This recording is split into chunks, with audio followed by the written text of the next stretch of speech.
Good morning.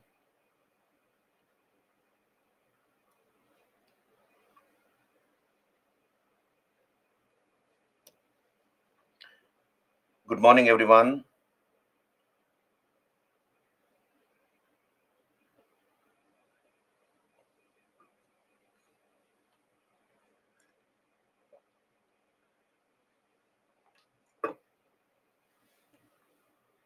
Nikhil, good morning. Am I audible and visible? Am I audible and visible?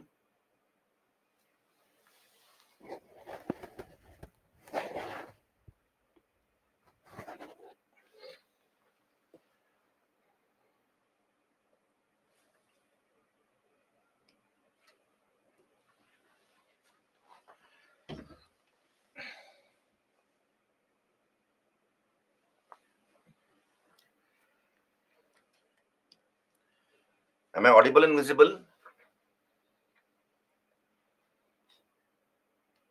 Good morning, everyone.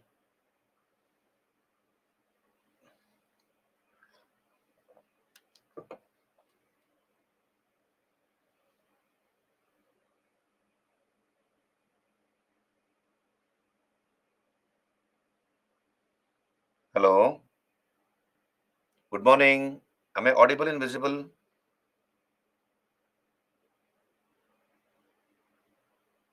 Can you please raise your hand? Am I audible and visible? Atish, good morning. Nikhil, Panyala, okay. I'm audible and visible. Let some more people join in and then I'll begin. Good morning, Panyala. Thank you, Ankita. So yesterday's class, we finished with ancient India, and then I began with the medieval India. I gave you an overview of medieval India, and then we dealt with the first part of medieval India. We have dealt with Shankaracharya and his philosophy of Advaita. What are the contributions of Shankara? Then the Arab conquest of Sindh, which happened in 712 AD, and the impact of the Arab conquest of Sindh. Then thirdly, we did the triangular conflict for Kannauj between the Palas, Pratyaras, and the Rashtrakutas. So we finished these topics. Today, let us finish early medieval India. I have a few topics to cover: Rajput kingdoms, Ghazni, Ghori, the Chalukyas of Kalyana, Cholas, etc. We'll deal with them, and then we'll come to Delhi Sultanate and other topics. All of you, are you there? Can I begin? Audible and visible? Great. So we were discussing the Rajputs yesterday. The period 8th century to the 12th century is known as the Rajput period, 800 to 1200. It is called Rajput period because of the role played by them in North and Western India. Rajputs were basically tribes or clans who had warlike habits, always busy fighting against each other. They were following Hindu traditions and customs. In the course of time, they married amongst themselves and they became a homogeneous group. So these are the Rajputs. Many of the Rajputs claim descent from they said they were Kshatriyas, so they called themselves as Suryavanshi, Chandravanshi. Um, Whereas we have some theories as regards the origin of the Rajputs. We looked at these theories yesterday. Colonel Todd, in his Annals and Antiquities of Rajasthan, he was of the opinion that the Rajputs were of mixed races. Foreigners came to India in the post-Maurya period. Even in the Gupta period, the Hunas came. In the post-Maurya period, the Bactrian Greeks, the Shakas, the Kushanas, etc., they came. So these foreigners married Indian women, and the progeny, the children born to such mixed races, were the Rajputs, according to Colonel Todd in his book Annals and Antiquities of Rajasthan. Of course, we have Vincent A. Smith. Vincent Smith, a British historian, he said somewhere of mixed races, but somewhere also the indigenous or local tribes of Rajasthan and Gujarat. So everybody was not a foreigner or of mixed race, somewhere of mixed races, whereas somewhere from the region of Gujarat and Rajasthan, the local people of that area. Chand Bardai gave the Agnikula theory. We have discussed this. Agnikula Rajputs, the Pratyaras, the Paramaras, Solankis, and the Chauhans. So I gave you the story yesterday. I told you the story yesterday. So here, and of course, some Rajput dynasties claimed themselves to be Brahmins, like the Pratiharas, the Paramaras, the Guhilots, and of course the Sisodias. They all call themselves as Brahmins. So there is no single opinion as regards the origin of the Rajputs. There are diverse theories, but then in course of time, they married uh, into each other clans. They became a homogeneous group, and they married amongst themselves, and even the land, they were dependent on land. So land also was distributed amongst the clan members, and they came to claimed a aristocratic status, right? These are the Rajputs. Good morning, all of you. Am I audible and clear, visible? Before I begin, am I audible and visible? Can I move on? Right. Now, there were about 36 Rajput clans, 36 Rajput clans in between 800 to 1200 AD, but all are not important. Some are important. So these are the about 8 Rajput clans we'll discuss. Again, factual information, important kings, founders of these dynasties, important kings, what was their capital, wars they fought, important wars they fought, temples they built, scholars they patronized. These are some of the topics which you need to remember. Um, Audible? Okay. Thank you, Adish. Audible and visible. Right. So let us talk about the various Rajput kingdoms which were existing in the north and western part of India. First of all, the Paramaras of Malwa. Paramaras of Malwa, or Malwa is the ancient Avanti. Their capital was Dhara. They ruled southern Malwa with capital at Dhara. Uh, Now, who are the important kings? So, factual information. So, I told you, I'll just write down here kings, important kings. What type of questions can come from this area? Important kings, founders of various Rajput dynasties, founder, then then of course wars they fought, temples they built, temples they built, scholars they patronized. Then, if a Rajput king was killed by Ghazni, uh, which king was killed by Ghazni, or which Rajput king defeated a Ghori? So, which king defeated Ghori?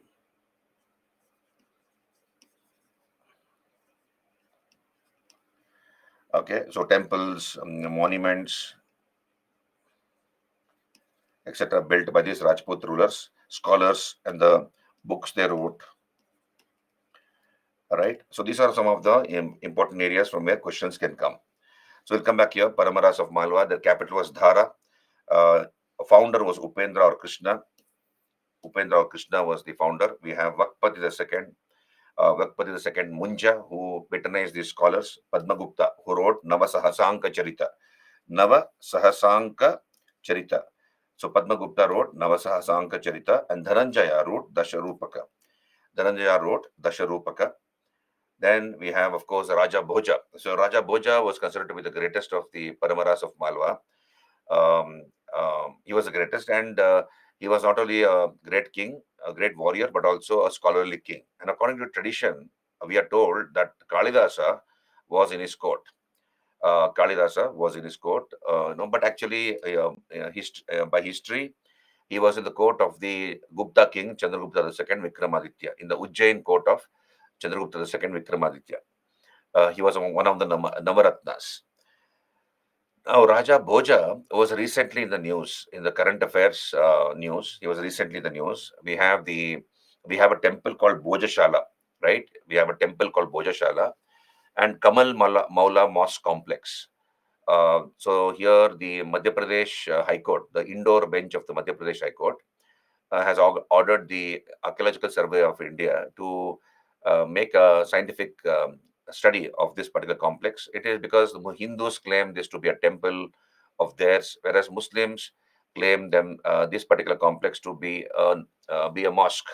Of course, the temple was rebuilt or converted into a mosque, but then the report is awaited from the ASI. So the High Court has also asked the Archaeological Survey of India to use the latest techniques like ground penetrating radar, global positioning system, etc., to demystify this whole complex called Bhojashala Kamal Mosque Complex. So this Bhojashala was supposedly built by Raja Bhoja. I'll come to that in some time.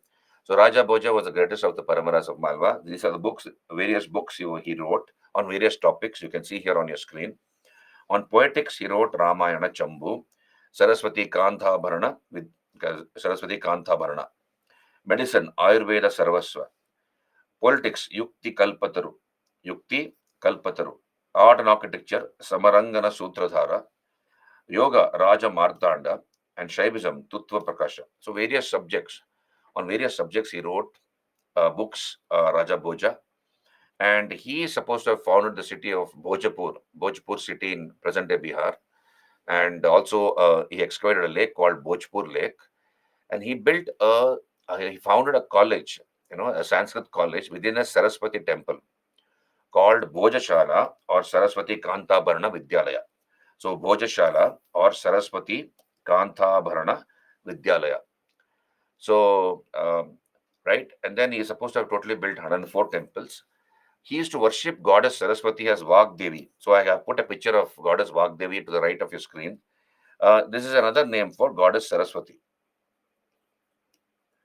Uh, Goddess Saraswati is the Hindu goddess of learning. She is the Hindu goddess of learning, goddess Saraswati. So he used to worship goddess Saraswati as Vagdevi. And a bronze replica of Vagdevi is presented to the winners of the Gnanapith Award, apart from the citation and the check or whatever cash prize goes behind the Gnanapith Award. Even a replica of Vagdevi is given. A small statue of Vagdevi is given to the recipients of the Gnanapith Award. Are you there with me, all of you? So here, this particular Bhojashara is now worshipped by the Hindus on Tuesdays. So Tuesdays, Hindus worship there, and on Fridays, the Muslims offer namaz, and the rest of the days it is closed. So Hindus are claiming, a Hindu organization is claiming that this is actually a temple, and therefore offering of namaz should be stopped. So a writ petition was filed in the Madhya Pradesh High Court, the indoor bench of the Madhya Pradesh High Court, by the Hindu organization.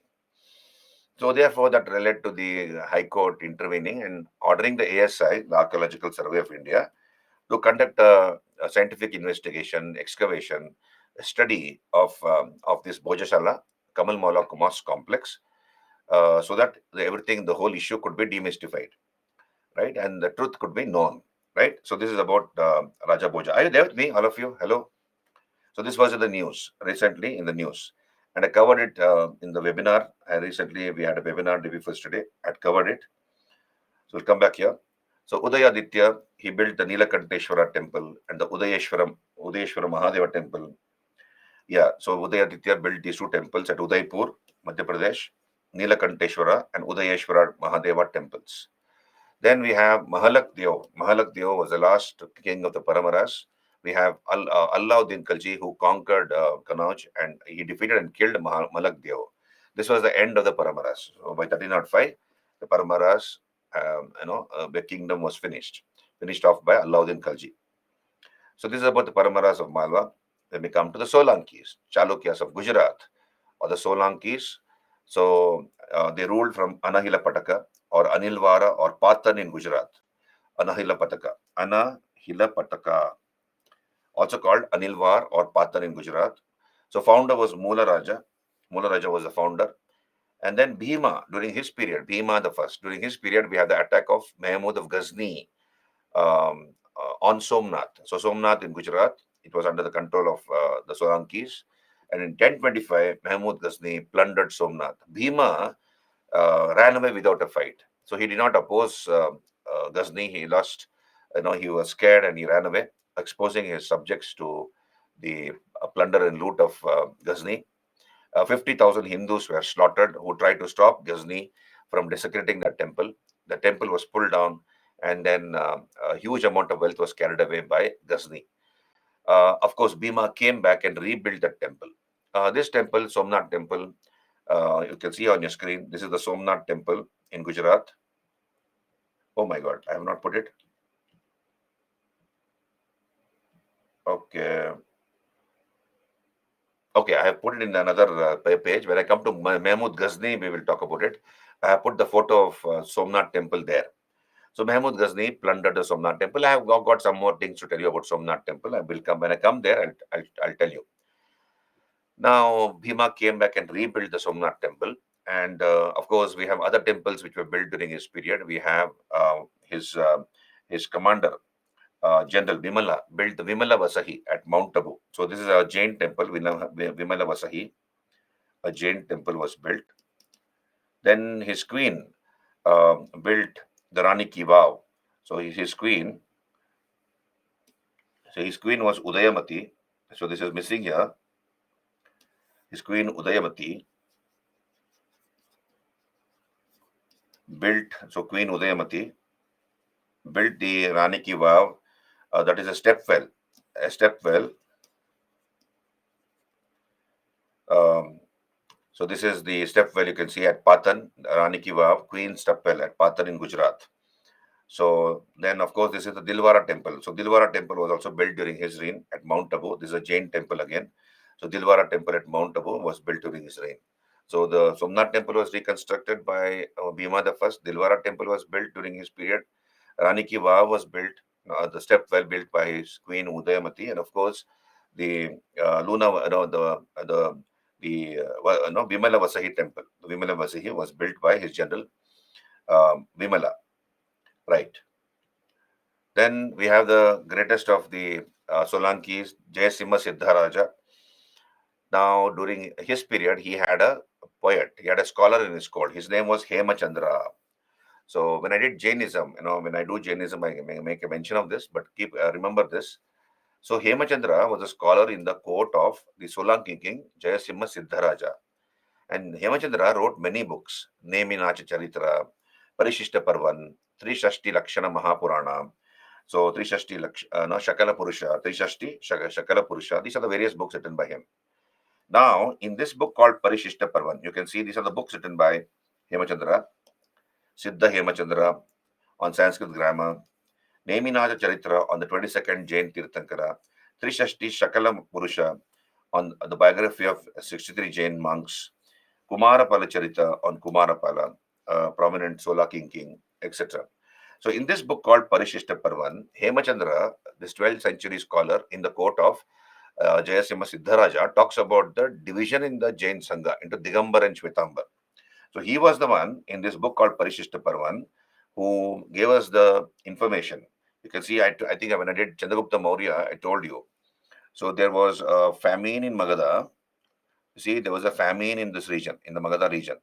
And this famine lasted for 12 years. There was a famine. And this famine lasted for 12 years. As a result, a group of Jain monks under their leader Bhadrabahu were migrating to South India. So Chandragupta Maurya abdicated the throne. He gave away the throne to his son Bindusara, and Chandragupta Maurya also joined Bhadrabahu and other Jain monks who came away to present-day region of Karnataka to a place called Shravana Belagola. So they come to Shravana Belagola, a place in Karnataka, and there Chandragupta Maurya committed Sallekana, that is, voluntarily gave up food and died.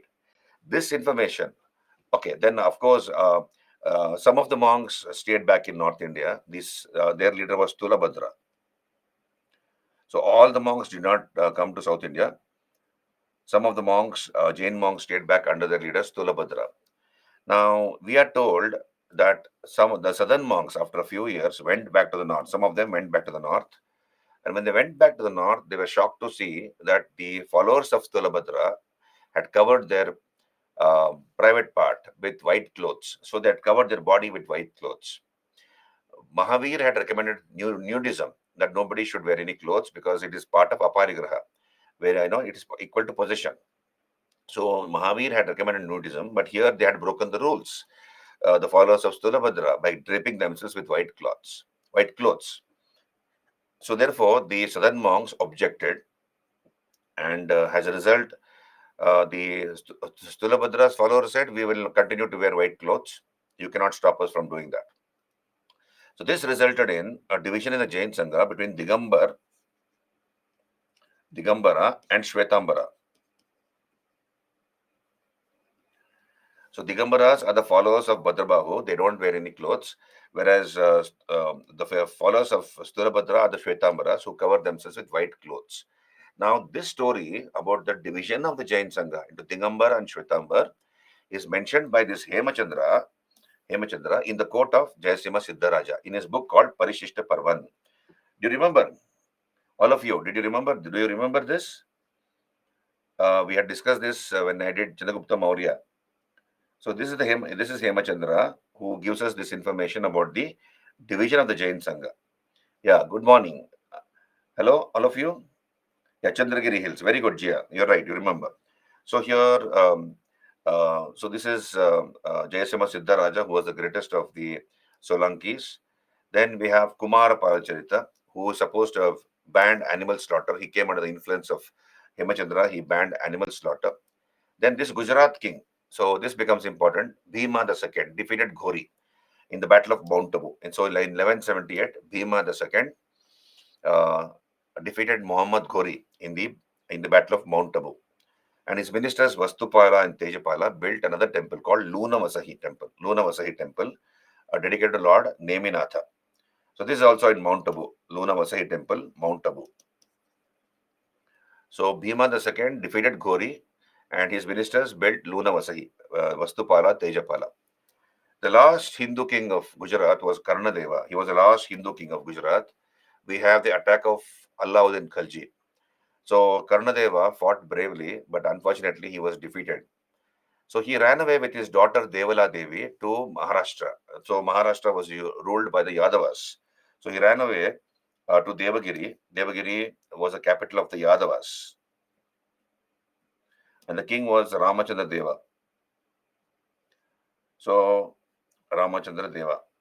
So this Karnadeva, the king of Gujarat, ran away to Devagiri and sought the shelter of or asylum of the Yadava king Ramachandra Deva, along with his daughter Devala Devi.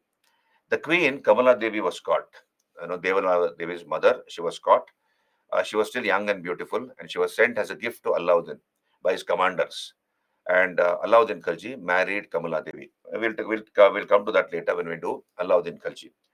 Right? So this was the end of the Solankis or the Chalukyas of Gujarat. Karnadeva was the last Hindu king of Gujarat. Then we move on. Chandelas of Bundelkhand. Chandelas of Bundelkhand. They ruled over Jakabukti, that is the old name of Bundelkhand, from Mahoba and Khajuraho has their capitals. Mahoba is in UP and Khajuraho in Madhya Pradesh. And they were supposed to be the first rulers to issue Hindi inscriptions. Earliest Hindi inscriptions were supposedly issued by them. They built a number of temples between the middle of the 10th century. Between the middle of the 10th century and the 11th century, middle of the 11th century, they built a number of temples dedicated to Hinduism, Jainism, and Vaishnavism. That is Shaivism, Vaishnavism, and Jainism, not Buddhism.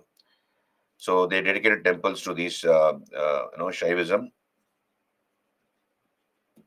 Vaishnavism,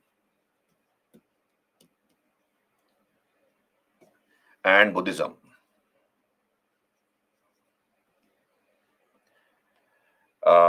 And very interestingly, the theme is Kama Sutra. So here you see on the temple walls, the theme is Kama Sutra Vatsyayana. You see Mithuna sculptures, male and females, in various sexual postures on the outer walls of these temples. Basically, this is nothing but the influence of Tantrism. In Tantric Hinduism, one way of attaining moksha is through sexual practices.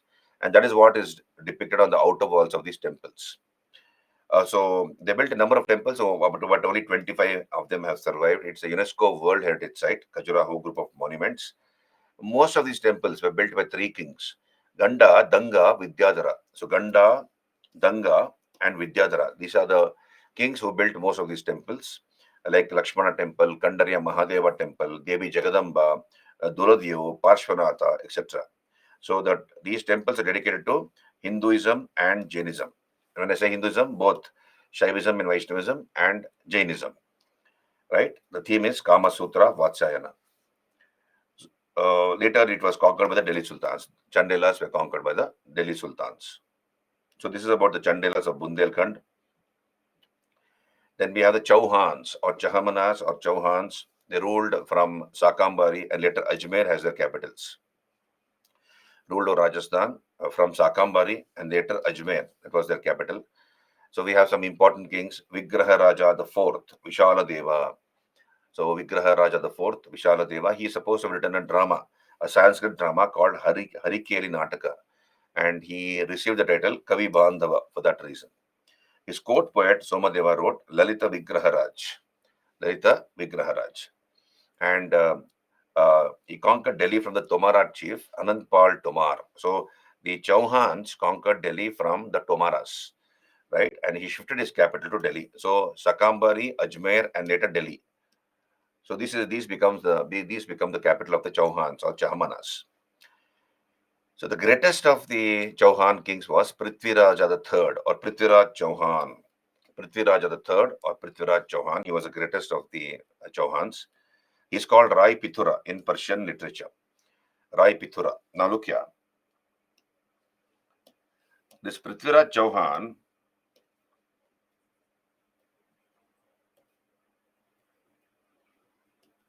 Prithviraja III, also called Prithviraj Chauhan.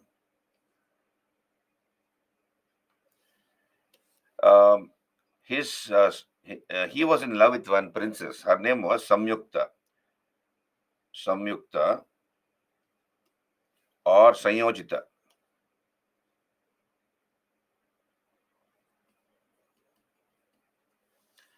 And she was the princess of the neighboring kingdom, the Gahadwalas. Understand this, Gahadwalas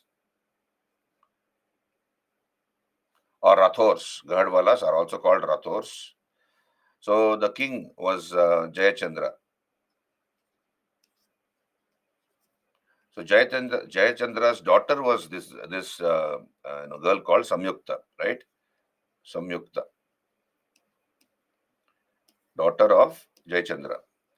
Now, we have a book called Prithviraja Raso, written by Chand Bardai. So we spoke about the Agnikula theory of the Rajputs, isn't it? So Chand Bardai is the one who wrote this book. Prithviraja Raso. Prithviraja Raso. So the main theme of this book, written by Chand Bardai. So Chand Bardai was in the court of Prithviraj Chauhan. The main theme is the romance and marriage of Prithviraj III with Samyukta, right? And we are told that Prithviraj was not liked by Jayachandra. Jayachandra used to hate Prithviraj Chauhan. They were sworn enemies. But then his daughter liked Prithviraj, and he also liked her. So Samyukta ran away. In fact, Prithviraj kidnapped Samyukta and married her.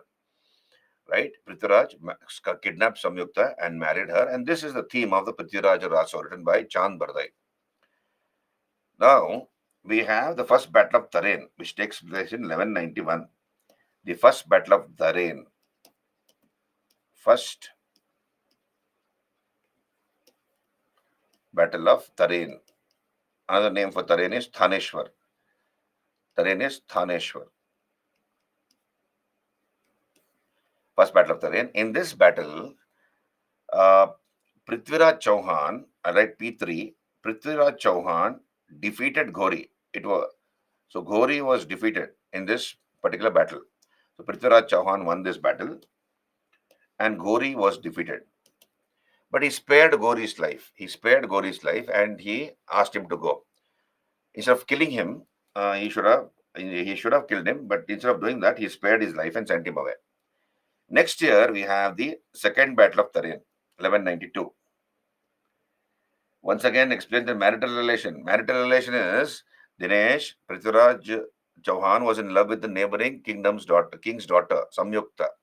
So she belonged to the Gahadwala family, Gahadwala dynasty. She was the daughter of Jayachandra, the Gahadwala king.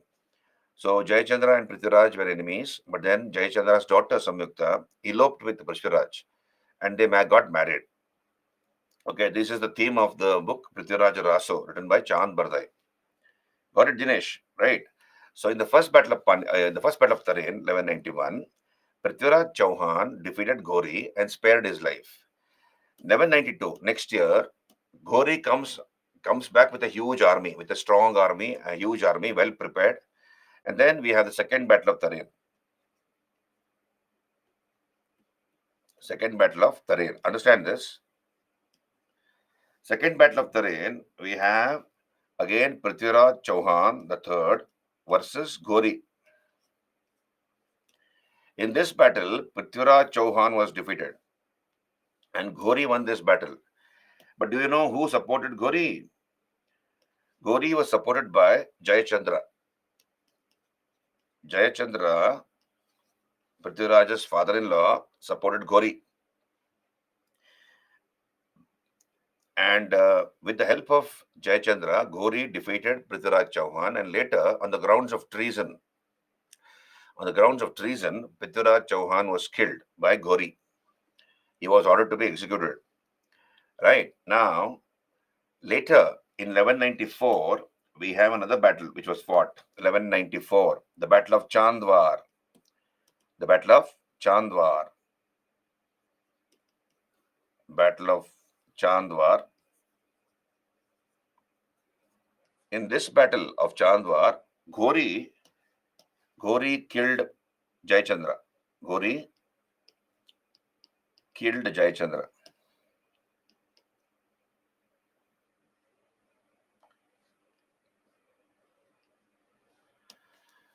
So these two battles, the the second battle of Tarain and the battle of Chandwar laid the foundation of Turkish rule in India. The second battle of Tarain, understand this, the second battle of Tarain, that is 1192, and the battle of Chandwar 1194 laid the foundation of Turkish rule in India.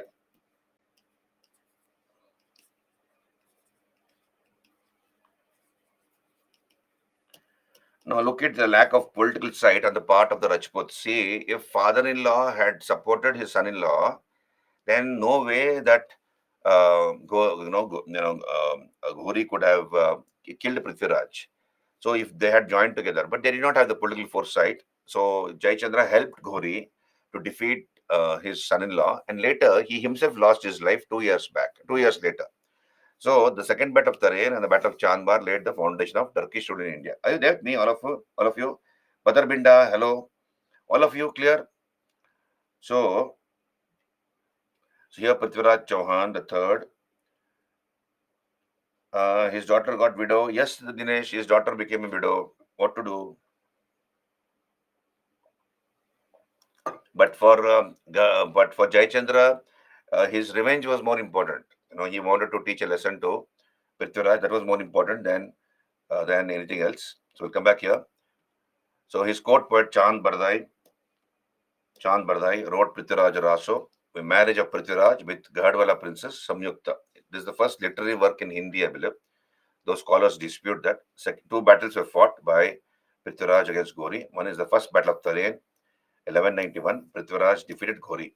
And in the second battle of Tarain, Prithviraj was defeated and later killed. And this battle and the battle of Chandwar laid the foundation of Turkish rule in India.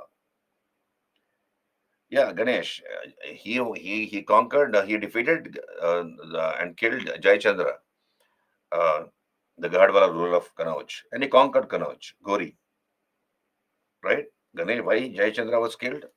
He used him when it was required, and then when he did not want him, he killed him and he conquered his kingdom. Gori conquered his kingdom, right? Then we come to the Gahadwalas or the Rathors. So we have they ruled from Kanauj. Kanauj was their capital. So you remember Pratiharas ruled from Kanauj. Even the Gahadwalas or Rathors ruled from Kanauj. So let us look at some of the important kings of this dynasty. Chandradeva, then Govinda Chandra and Jayachandra. So Chandradeva, he imposed a tax called Turushka Danda. Understand this. Chandradeva, the king, imposed a tax called Turushka Danda. So what is this Turushka Danda? It could be either of these three things. You see, Muslim attacks used to take place. Ghazni, Ghori, no, Muslim attacks used to take place. So you require money to fight wars. You require money to buy weapons, horses, elephants, equipments. You need to pay salaries to your officers, soldiers, etc. So you require money for that. So therefore, Turushka Danda could be a tax imposed to defray the expenses of the war, to meet the expenses of the war. This could be one reason. Second explanation is it might have been a tax imposed on the resident Muslims of that kingdom. So in the Gahadwala kingdom, there'll be some Muslims. It was a tax specifically imposed only on the Muslims. It could have been that tax, or it could have been a tax to buy off the enemy. What will the enemy do once he defeats the king? He will loot and plunder. So here, the Gahadwala king Chandradeva would tell the Muslim invader, "We will give you this much amount of money. You can take that and go back. You don't need to engage in loot and plunder." So it could be any of these three things. So to defray the expenses of war against Muslim invasions, to make annual payments to the latter. So every year, a Muslim invader would be paid in advance a certain amount of money so that he doesn't invade. And tax, or it could have been a tax imposed on the resident Muslims of the kingdom. Did you understand? This is called Turushka Danda. It could be any of those three. Please raise your hand so that I can go further. Yeah, it could have been any of those three taxes. Taxes to defray the expenses of the war, meet the cost of the war. It could have been a tax a tax imposed on the Muslim residents of that kingdom, or it could have been a tax to buy off the enemy, right? That is one thing. Then, of course, we have Govinda Chandra. He was the greatest. Govinda Chandra. His minister Lakshmidhara wrote Kalpadruma and Kritya Kalpadruma and Kritya Kalpadru on contemporary law. Then we have Jayachandra. We just now spoke about Jayachandra. His daughter was Samyukta, who was in love with Prithviraj Chauhan. They were in love with each other. So Jayachandra's poet, Sri Harsha, wrote Naisada Charita. He writes a Sanskrit book called Naisada Charita, and then this became the inspiration for the Telugu work Shringara Naisadam, written by Srinatha. Srinatha wrote Shringara Naisadam. This book, a particular book, became an inspiration for the Telugu work. And we have seen this in the Battle of Chandwa, 1194. Gori killed Jayachandra and conquered Kanauj. So these two battles, the second battle of Tarain and the battle of Chandwa, laid the foundation of Turkish rule in India.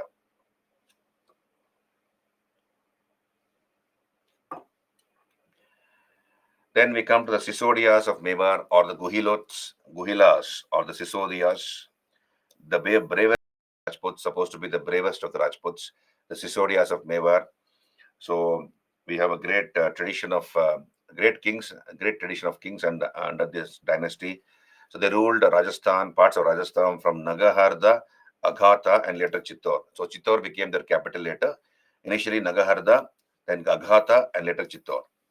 So we have a series of kings. For example, we have Rana Ratan Singh. Rana Ratan Singh fought against Alauddin Khalji. You must have seen that movie Padmavat. Of course, what they show in that movie is not fully correct. But anyway, Rana Ratan Singh fought against Alauddin Khalji, and he died on the battlefield. His queen, Rani Padmini, committed Jauhar along with thousands of women. She committed Jauhar. So Rana Ratan Singh belonged to the Sisodia family. Then Rana Kumbhakarna, he built this Vijayastamba. This is the Vijayastamba at Chittorgarh. So he defeated the combined armies of Malwa and Gujarat. So when the Malwa and Gujarat sultans combined their armies and attacked Chittor, Rana Kumbha defeated both of them. And in commemoration of this, in celebration of this, he built a Jayastamba, or a victory tower, at Chittorgarh. Rana Kumbha. Then, of course, then we have his successors, Rana Uday Singh II, Rana Pratap. They also fought against the Mughals. The famous Battle of Haldigati was fought by Rana Pratap against Man Singh, who was one of the commanders of Akbar. So these are the Sisodias of Mewar. Then we have the Kalachuris of Chedi, or kings of Dahala Mandala.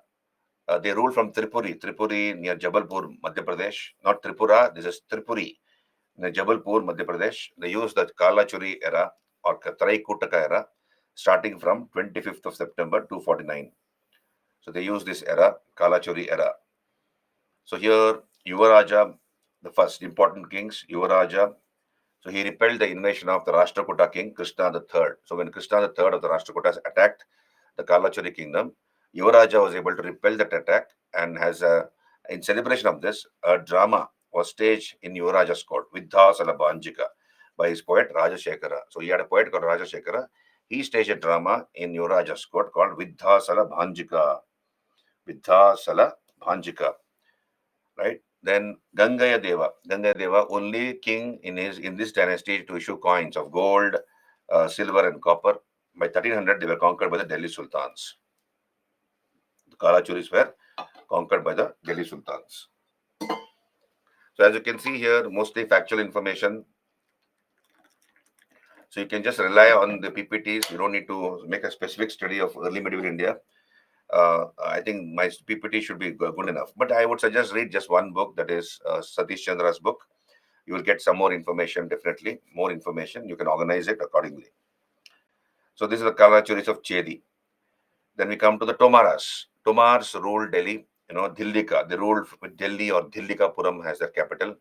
We are told that Anangpal Tomar founded the city of Dhillikapuram on the ancient site of Indraprastha, and uh, and established the Tomara dynasty. So he built this Dhillikapuram in 736 AD and established the Tomara dynasty, right?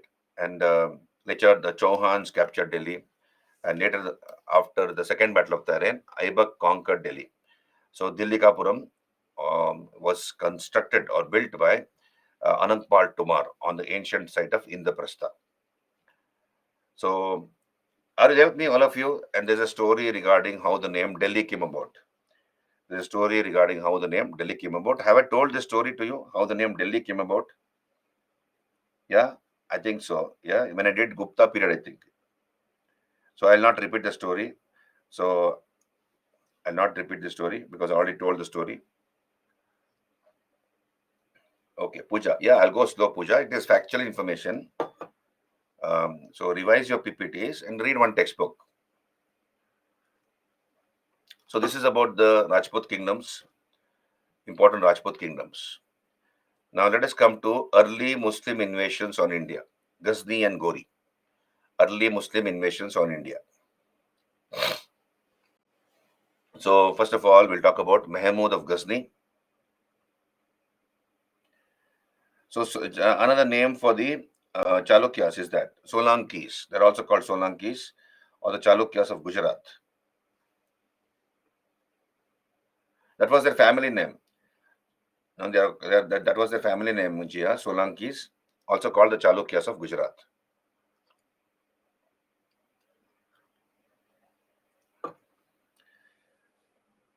Yeah, okay.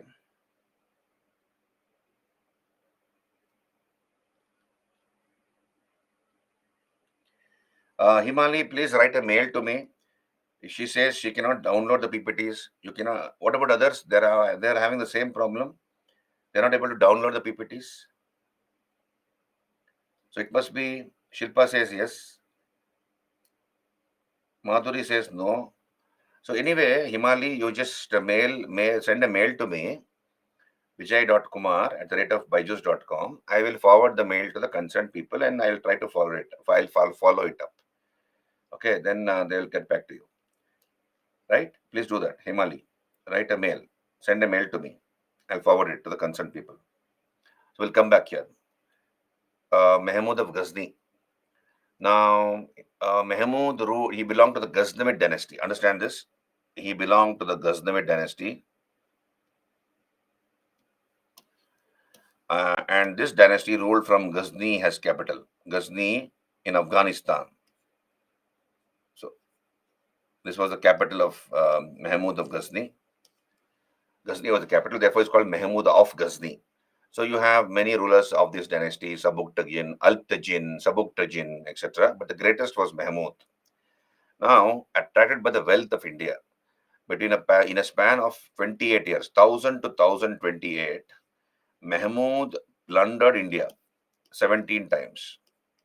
In a span of 28 years, he plundered India. He raided India. He raided into India 17 times, and he was only focusing on the temples. He would target the temples and plunder and loot them. And he used to time his attacks beautifully. That is, in the winter season, after the harvest. In the winter season, when the weather is pleasant, cool, after the harvest, he would attack. Now, what was the reason why he attacked after the harvest in the winter season? Winter season because Summer, North Indian summer is very, very intolerable, very hot. So therefore, it would be uncomfortable to do any raids in that weather. After harvest, you understand this, very simple. Throughout India, we have this tradition. The farmers will work very hard on their lands. Okay, for a few months, they'll plow the land, sow the seeds, tend to the crops, water them, guard the crops.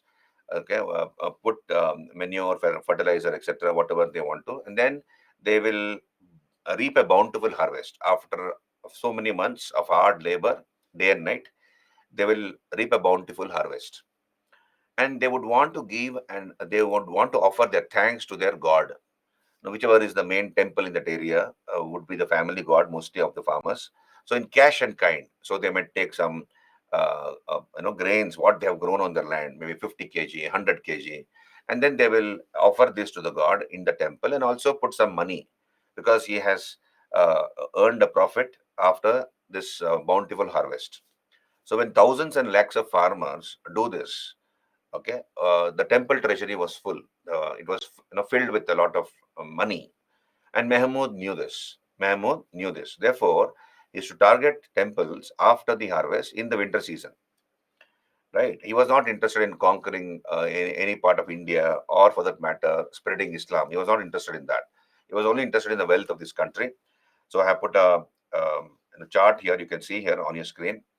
So in his first expedition was he conquered Lamghan from the Hindu Shahis. So you have this dynasty called Hindu Shahi dynasty ruling over parts of Punjab. And I say Punjab, that is Pakistani part of Punjab, parts of Afghanistan, Kandahar, those areas they were ruling. There was a small kingdom. So he conquered this fort of Lamghan from the Hindu Shahis in 1000.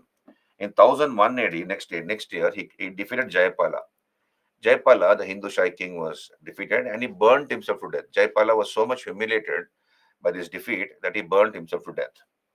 Then in 1005, he conquers Multan. Years are not important. Don't worry about the years. Just know this.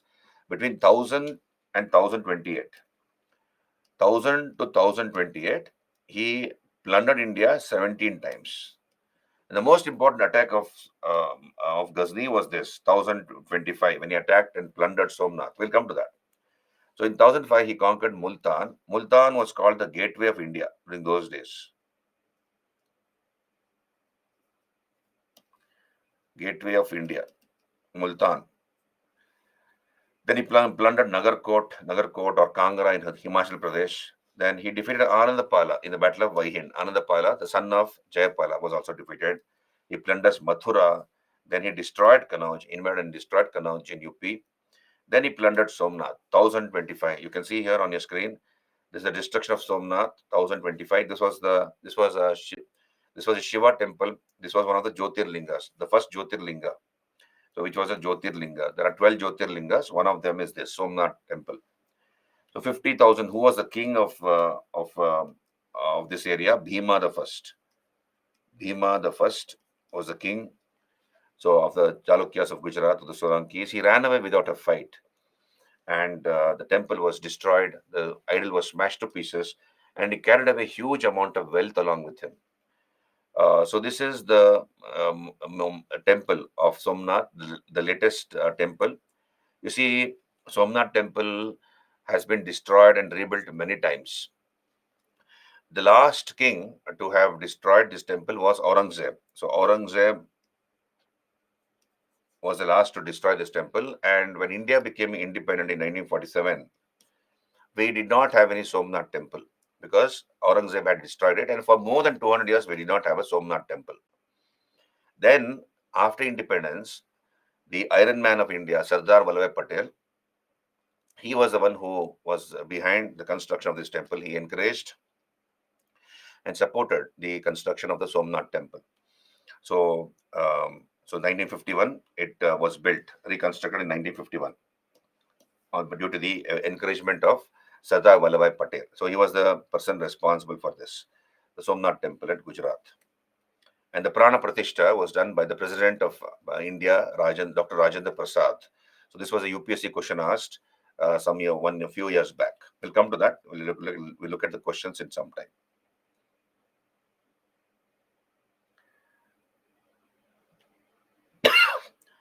Pooja, I've told you the story about how the name Delhi has come about.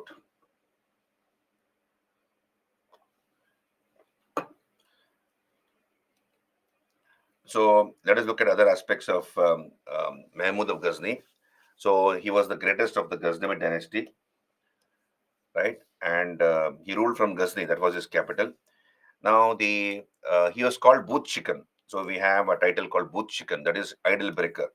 So he got the title of idol breaker, Booth Chicken. The Khalifa, the Caliph, bestowed upon him some titles like Yamin ud Dawla, that is right hand of the empire, Amin ul Mulk, trustee of the empire. So these are the various titles conferred by the Khalifa on him. Um, Now, along with Mahmud, we have a person called Al Beruni who accompanied Mahmud Ghazni in his raids. So Al Beruni, no Al Beruni. So Al Beruni comes along with him.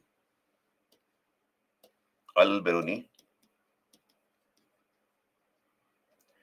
and Al Beruni was a polymath. Polymath means he knew many subjects. He had mastered many subjects. He had interest in many subjects, and he is considered to be the first Muslim Indologist. First Muslim Indologist.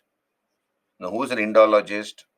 Someone who takes interest in India's history, culture, literature, sciences, etc. So he is considered to be the first Muslim Indologist, Al Beruni, and he was in India for more than 10 years, about 15 years. He was there in India for about 12 to 15 years. He learned Sanskrit. He traveled extensively. He learned Sanskrit and he translated a number of books from Sanskrit into Arabic language. Number of books into Arabic language from Sanskrit on medicine, on astronomy, on mineralogy, etc. Al-Biruni also wrote a book called Kitab ul Hind. Kitab ul Hind or Tehqiq e Hind. Tehqiq e Hind. So this Kitab ul Hind or Tehqiq e Hind is called the mirror of 11th century India. It is called the mirror of 11th century India. Because from this book we come to know many aspects about the political, social, economic conditions of India as given by Al-Biruni. Therefore, it's called the mirror of 11th century India. So you see here on your screen. So this is Shiva on the facade of the Somnath temple. So Mahmud of Ghazni, this is Mahmud of Ghazni's court in Ghazni. So he was a great hero in the Islamic world. He is considered to be a great hero because he with the money he took from India, he built a number of palaces, dharmashalas. He made donations to the poor and the needy, patronized a number of scholars. So he's considered to be a hero in the Islamic world. But here, because of the fact that he targeted temples, he hurt the religious sentiments of the Hindus. He hurt the religious sentiments of the Hindus, and to an extent, he was responsible for the feeling of animosity or dislike against the Muslims because he had hurt the religious sentiments of the Hindus of those days, right? However, we have this historian called Muhammad Habib. Muhammad Habib says his raids were in the form of economic raids. He calls them economic raids. He was only interested in the wealth of the country, but then in trying to do so, in trying to loot the country's wealth, he also hurt the religious sentiments of the Indians. So Ghazni patronized these scholars, as you can see on your screen. Utbi wrote Tariq-e-Yamini in Persian. Firdausi. So here, Mahmud Ghazni took a scholar from India to Persia. His name was Firdausi. And there, he ordered him to write his biography, the Shahnama. So Shahnama was written by Firdausi. This is the biography of Ghazni. Shahnama, written by Firdausi, is the biography of Mahmud Ghazni. And Firdausi is called the Homer of the East. Firdausi is called the Homer of the East. Homer was a Greek Greek scholar, who wrote books like Odyssey. He writes Odyssey, Iliad. So these are the classic Greek books written by Homer. And Homer of the East is called Firdausi. Firdausi is called the Homer of the East. Right? Then Al-Biruni, I told you, original name Abu Bakr. So he was a scholar, polymath, first Muslim Indologist. He was in India for about 12 years. Then he learned Sanskrit, and he translated a number of books into Arabic language from Sanskrit. For example, Varahamihira's Paulisa Siddhanta, Brihat Samhita, Euclid's Principles of Geometry, then Kanuni Masudi on astronomy. So this was a Sanskrit book translated into Arabic on astronomy. He called it Kanuni Masudi. On mineralogy, Jawahir fil Jawahir. And he writes Kitabul Hind or Tehqiq-e-Hind on India, which is called the Mirror of 11th Century India. It was translated later into English by Edward Sachow, called Al-Biruni's India, right?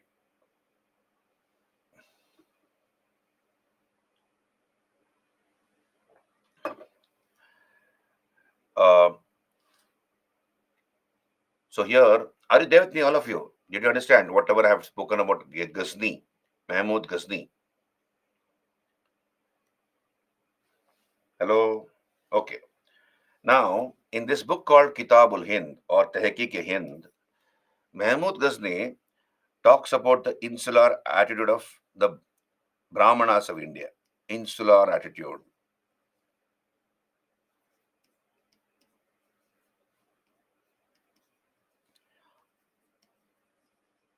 The priestly classes, the educated sections, the priestly classes of India, the educated sections of India.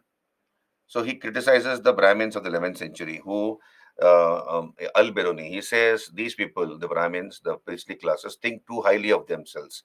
They think they have the knowledge of all the world in their minds. They don't need to learn anything from them, from anybody, because they have the answers to everything. And if they know something, they don't like to share that knowledge with anybody. They don't share it with their own people. What about an outsider like me? And he says the ancestors of the 11th century Indians were not like this. So they were widely traveled. They were interested in knowing new things, and whatever information they knew or or whatever knowledge they had, they shared it with others. Whereas the 11th century Indians, particularly the priestly classes, were not like this, and they were not bothered about the outside world. They had no knowledge absolutely about the outside world. The people of 11th century India, and they thought that they have the knowledge of the entire world in their minds. Then he also says it was easy to defeat. It is easy to defeat the Indians in warfare. Why? Because of their of the structure of the society. You have Brahmana, Kshatriya, Vaishya, and Shudra.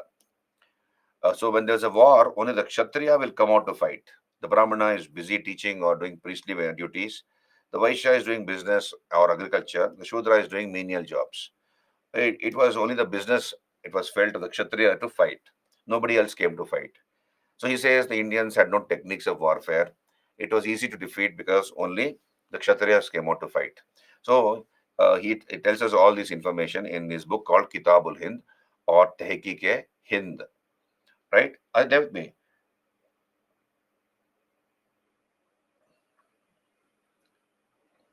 Kitabul Hind or Tehqiq Hind. So talks about criticizes the insular attitude of the Brahmins. Criticizes the insular attitude of Brahmins, priestly classes. Ganesh, is it okay? Did you understand? You want me to repeat anything, Ganesh?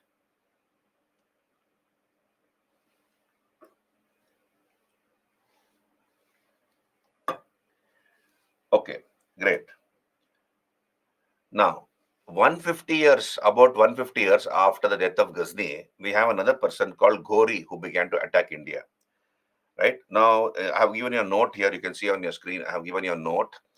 Uh, we have a large-scale trade or you can say human trafficking or slavery. Indians were reduced to slavery because of Ghazni's raids.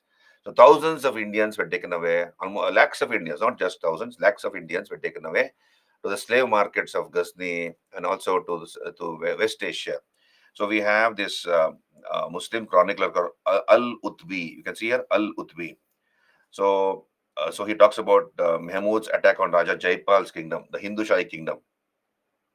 He says 500,000 slaves were taken after Raja Jaipal was killed. In fact, he burnt himself, isn't it, Raja Jaipal? So 500,000 slaves, that is 5 lakh people, were enslaved, including women and children. Okay, so that included the Raja Jaipal's children, his grandchildren, nephews, relatives. They were all taken to the slave markets of Ghazni for selling. They were sold away there as slaves in a 5 lakh population of the Hindu Shahi kingdom. Similarly, he talks about Ghazni's raids on Ninduna in Punjab in 1014, Al Utbi. So slaves were taken. Many of them, they were coming from good families, but then they were reduced to slaves, and they were also the slaves of the shopkeepers of Ghazni. He says. So Mahmud's assault on Thaneshwar in Haryana, the Muslim army took 2 lakh captives. 2 lakh people were taken away as slaves. So every person had many slaves and slave girls working for them, according to Al Udbi. So so this is about it. Then we'll come back here. Uh, about 150 years after the death of Ghazni, we have another person who began to raid into India. His name was Ghori. So we go come to the next topic, Muhammad Ghori. So you see, the Ghurids, he belonged to the Ghurid dynasty. So Ghazni belonged to the Ghaznavid dynasty. Ghaznavid dynasty. This was what Ghazni belonged to. There was a dynasty which Ghazni belonged to. Ghurids were under the Ghaznavids. They were under the Ghaznavids, the Ghurids, and once the Ghaznavid dynasty became weak, the Ghurids proclaimed themselves independent. And the greatest ruler of the Ghurid dynasty was this man, Muhammad Ghori or Shihabuddin Ghori. He is also called Shihabuddin Ghori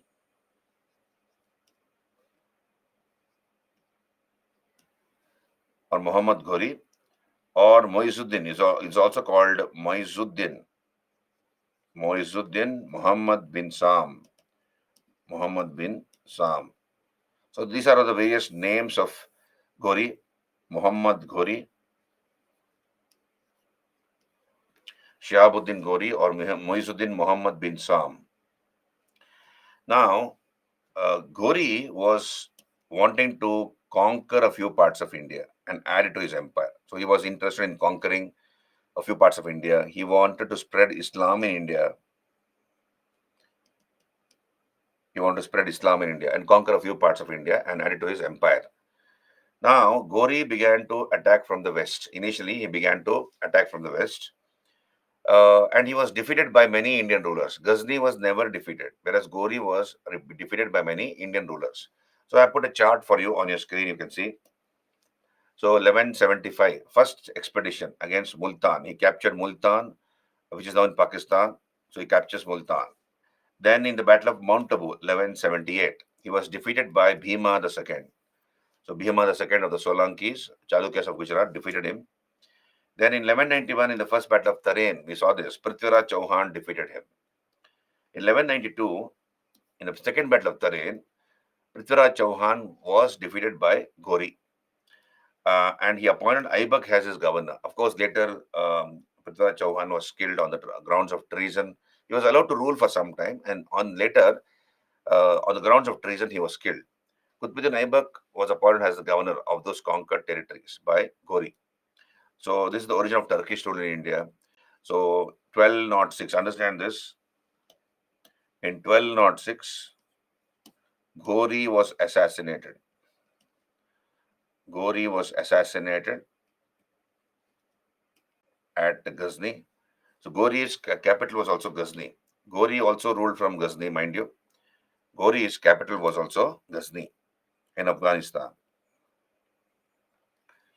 Now, Ghori was assassinated in 1206. As a result, 4 of his commanders began to fight amongst themselves to parcel out the empire of Ghori. So we'll come to that. So 1206.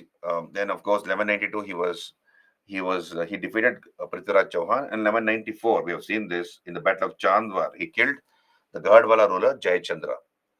So in 1206, Ghori was assassinated, and 4 of his commanders began to fight amongst themselves to parcel out the empire of Ghori. So you can see here Tajuddin Yildiz, Nasruddin Kabacha, Qutbuddin Aibak, and Bakhtiar Khalji. So they divided the empire of Ghori amongst themselves. Tajuddin Yildiz became the ruler at Ghazni. Tajuddin Yildiz. Nasruddin Kabacha became the ruler at Multan. Muhammad bin Bakhtiar Khalji ruled Bengal, eastern India, and Qutbuddin Aibak established the independent kingdom of the Delhi Sultanate in 1206. Right? Bhima the second. Gori. No, no, no, no, no. I said, no, Bhima the second. Bhima the second defeated Gori. Dinesh. Bhima the second defeated him. Right? Defeated Gori. Dinesh, are you there with me? Dinesh? Okay. Right. So, Qutbuddin Aibak in 1206 established the Delhi Sultanate. We'll come to that when I come to later medieval India. When I come to later medieval India, I'll come to that. Then we come to the Chalukyas of Gujarat, Kalyana. The Chalukyas of Kalyana.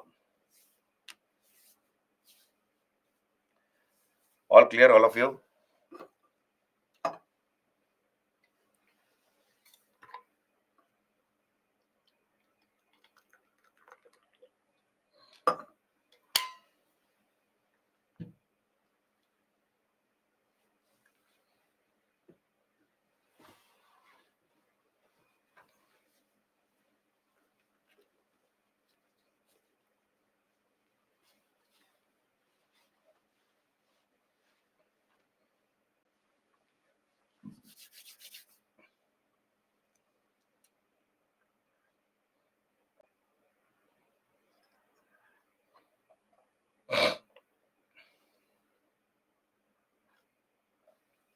So here, let us talk about the Chalukyas of Kalyana.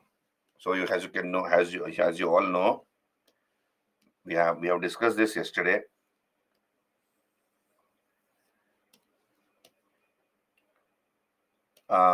These are the Chalukyas of Badami. These are the Pallavas, isn't it? So these are the Chalukyas. These were the Chalukyas of Badami, and these were the Pallavas. And they fought over the Krishna Tungabhadra basin. Constant fighting weakened both of them. As a result, we have Chalukyas of Badami succeeded by the Rashtrakutas. And the Pallavas were succeeded by the Cholas. The Rashtrakutas and the Cholas also fought against each other. Then the Rashtrakutas were succeeded by the Kalyana Chalukyas. Kalyani Chalukyas, who also fought against the Cholas, the Kalyani Chalukyas. Later, the Kalyani Chalukya kingdom became weak and it got divided into three parts. Kalyani Chalukya kingdom got weak and became divided into three parts. We have the Yadavas of Devagiri, the Yadavas, the Hoysalas, and the Kakatiyas. And the Cholas were succeeded by the Pandyas. Right? So here, Chalukyas and Pallavas fought over the Krishna Tungabhadra basin. Their successors, the Rashtrakutas and the Cholas, fought. And the Kalyana Chalukyas also fought against the Cholas. Right? Now, why are they called Kalyana Chalukyas? Because they ruled from Kalyana or Kalyani, that is identified with modern Basava Kalyan in the Bidar district of Karnataka. So initially they ruled from Malkhed, Manyakheta, which was the capital of the Rashtrakutas. They initially ruled from Malkhed, then Yatagiri, that is Yadgir, Yatagiri or Yadgir, present day Yadgir in Karnataka. Those days called Yatagiri, and later Kalyani became the capital. So Kalyani is identified with modern Basava Kalyan in the Bidar district of Karnataka.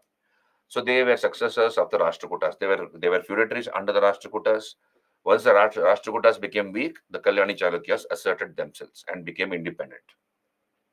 The founder was, of course, Tailapa or Taila II, who killed the last Rashtrakuta king, Karka II. Right? Taila killed Karka II. Yeah. Now, now understand this. The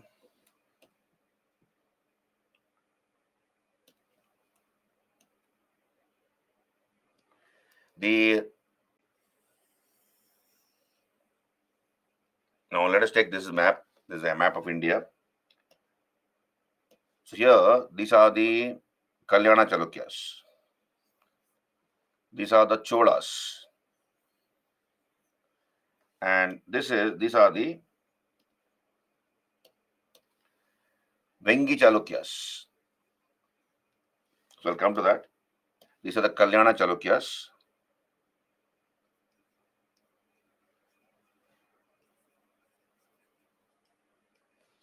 These are the Cholas. And these are the Chalukyas of Vengi Chalukyas.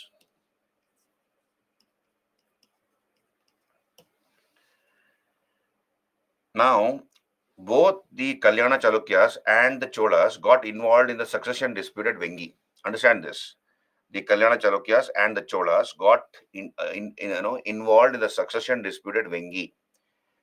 They were enemies. Kalyana Chalukyas and Cholas were enemies. They got involved in the Vengi Chalukyan politics. Let us understand how. Now, all of you, are you there with me? All of you, just follow this, whatever I'm telling you. Hello? Now, the greatest of the Chola kings was Raja Raja. So Raja Raja. So greatest of the Chola kings was Raja Raja. Then Raja Raja's daughter, Raja Raja had a daughter. Her name was Kundava or Kundavai. Her name was Kundava. Kundava. This Kundava was given in marriage to the Vengi Chalukyan prince Vimaladitya. Vimaladitya. So Kundava was given in marriage to Vimaladitya. The son born to Vimaladitya and Kundava was Raja Raja Narendra.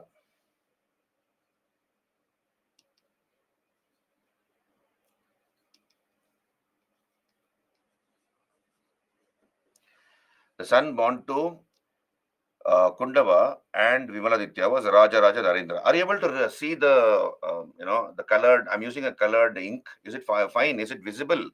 All of you, can I continue or should I use a white background? Okay, everything is okay from your end. Okay, visible. Okay, so here Raja Raja's daughter Kundava was given in marriage to Pink ink difficult. Okay, pink Nikhil. Okay, fine. I will use another ink instead of pink.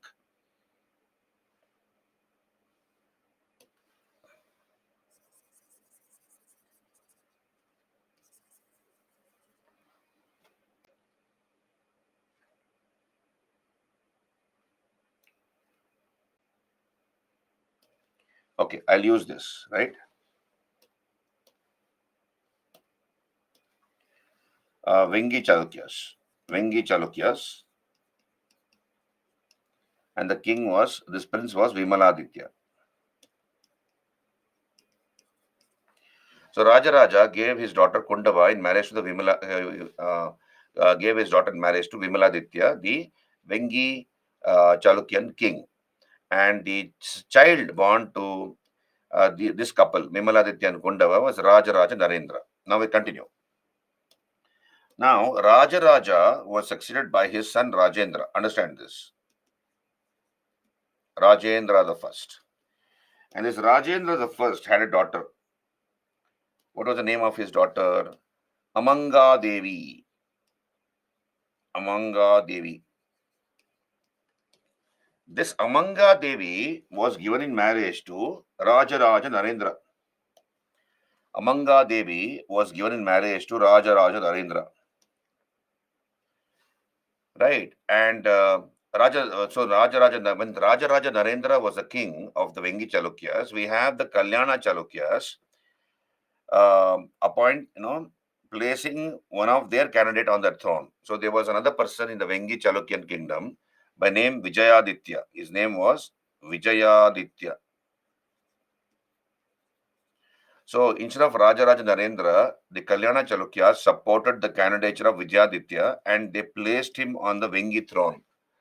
This angered Rajendra because his son-in-law Raja Raja Narendra had been overthrown by the Kalyana Chalukyas. So Rajendra took his army, the Chola army, attacked Vengi Chalukyan kingdom and he drove away Vijayaditya and the Kalyani Chalukyas. And he put his son-in-law Raja Raja Narendra on the throne of Vengi. So this way, the Cholas and the Kalyana Chalukyas interfered in the succession dispute at Vengi. Did you understand what I just now told you? Should I repeat? Hello?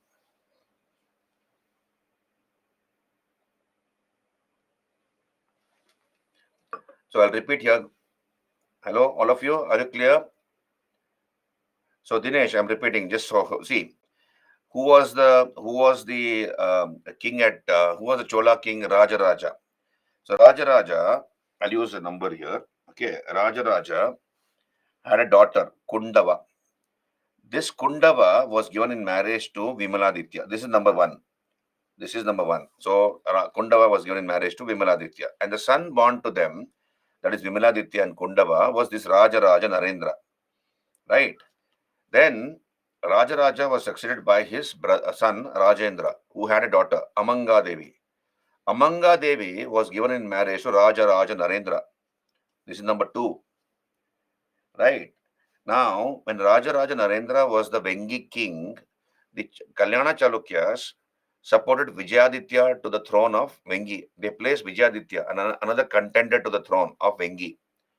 So he was placed on the throne by the Kalyana Chalukyas.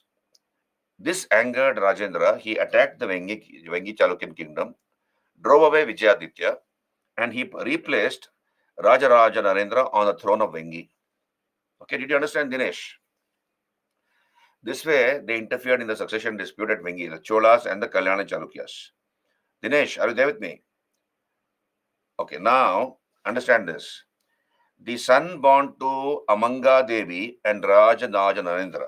The son born to Amanga Devi and Rajaraja Narendra was Kulatunga. Kulatunga. Kulotunga. Kulatunga the first. So he is number three. The son born to Rajaraja Narendra Amanga Devi is Kulatunga the first. Now Kulatunga was he was requested by the Chola ministers to also rule over them. So Kulatunga was initially the Vengi Chalukyan king. Later he began to rule also over the Chola kingdom. So he was the first ruler to jointly rule over present-day Andhra and Tamil Nadu. So he combinedly ruled over the present regions of Andhra and Tamil Nadu. Kulatunga the first. Kulatunga is a person who founded the city of Kulatunga Cholapuram. Kulotunga Cholapuram. That is modern-day Vizag, what we now call Vizag, Vishakhapatnam. Old name was Kulatunga Cholapuram. It was founded by Kulatunga the first. Now we'll come back here. So you'll be able to easily relate to whatever I've just now said. So Kalyana Chalukyas fought against the Cholas, right? And later they interfered in the succession dispute at Vengi. So a founder of the Kalyana Chalukyas was Tailapa or Taila II, who overthrew Karka and founded the Kalyana Chalukya kingdom with Malkhed as capital. So Malkhed was the initial capital of the Kalyana Chalukyas. Then they also fought against Paramara Munja. He also fought against Paramaras of Malwa, ruling over Malwa, Madhya Pradesh area. So Kalyana Chalukyas fought against them and they defeated the Paramaras of Malwa. Then Satyashraya, another king called Satyashraya or Irava Bedanga. So the Satyashraya, the Kalyana Chalukya king, patronized Ranna, who wrote Gada Yuddha. Ranna was in his court. So these are the three Trimurtis of Kannada literature: Pampa, Panna, Ranna. Pampa, Panna, we have seen. They were in the court of the Rashtrakuta king Krishna III, isn't it? Pampa, Panna. They were in the court of the Rashtrakutas. Whereas Ranna was in the court of the Kalyana Chalukyas. These three, Pampa, Panna, Ranna, are called the triumvirate. That is Trimurtis of Kannada literature. Right? Pampa, Panna, Ranna. Then we have Jayasimha II or Siddharaja. So here, when I told you the story here just now, where the Kalyana Chalukyas supported Vijayaditya, the king was this man, Jayasimha II or Jayasimha Siddharaja. Jagadeka Malla, Jayasimha II or Jagadeka Malla. So he was the one who was the Kalyana Chalukya king. Jayasimha II. He was the one who supported Vijayaditya to be the king at Vengi. So we'll come back here. So Jayasimha II, he shifted his capital from Malkhed to Yatagiri. So Yatagiri becomes the capital now of the Kalyana Chalukyas. Initially it was Malkhed, then Yatagiri. And he interfered in the succession dispute at Vengi when he helped Vijayaditya to ascend the throne at Vengi against Rajaraja Narendra, the son-in-law of Rajendra Chola. But Rajendra Chola drove away Vijayaditya and crowned his son-in-law king. So he was this king. Did you understand? Hello? This was the Kalyani Chalukya king who supported Vijayaditya, Jayasimha II, also known as Jagadeka Malla. And his queen Sugara Devi was a disciple of Saint Devara Dasimaya. So there was a saint called Devara Dasimaya. His queen was a disciple of that saint, and he patronized scholars like Vadi Raja, Durga Simha, Chaunda Raya II, etc.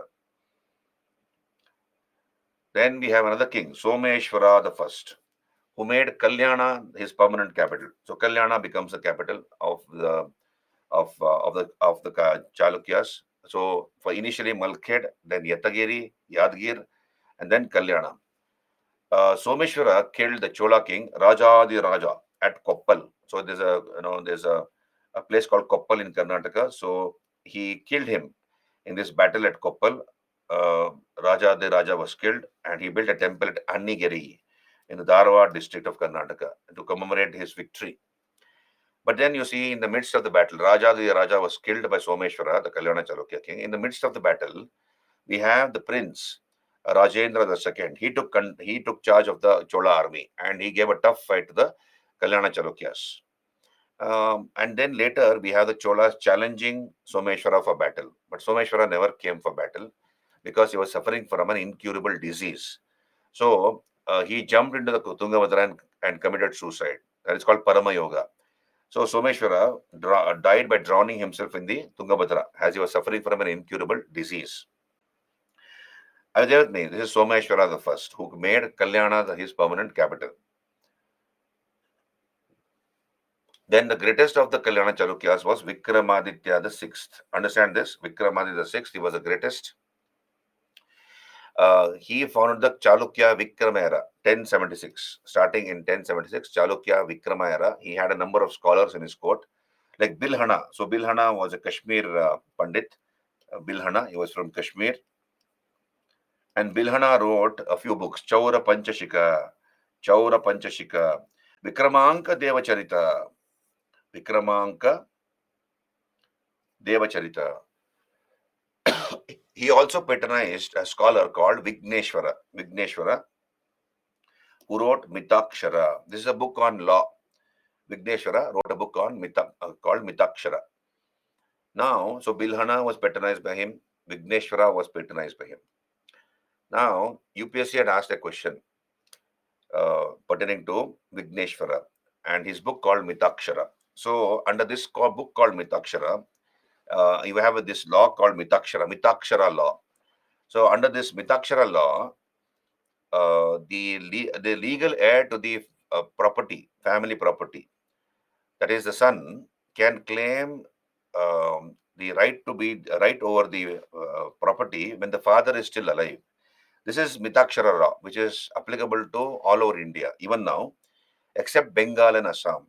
So the successor gets the right over the ancestral property. This is not with respect to parental property, ancestral property. So the successor gets the right over the ancestral property even when the father is alive.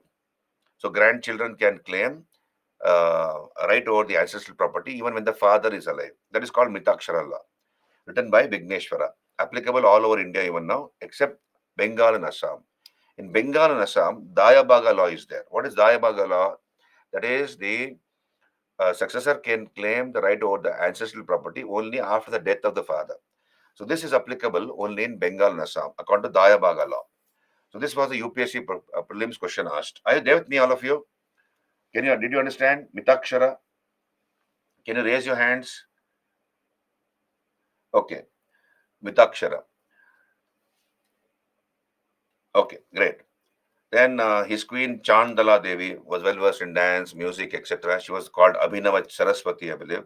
And his commander, the commander of Vikramaditya the sixth, built a temple.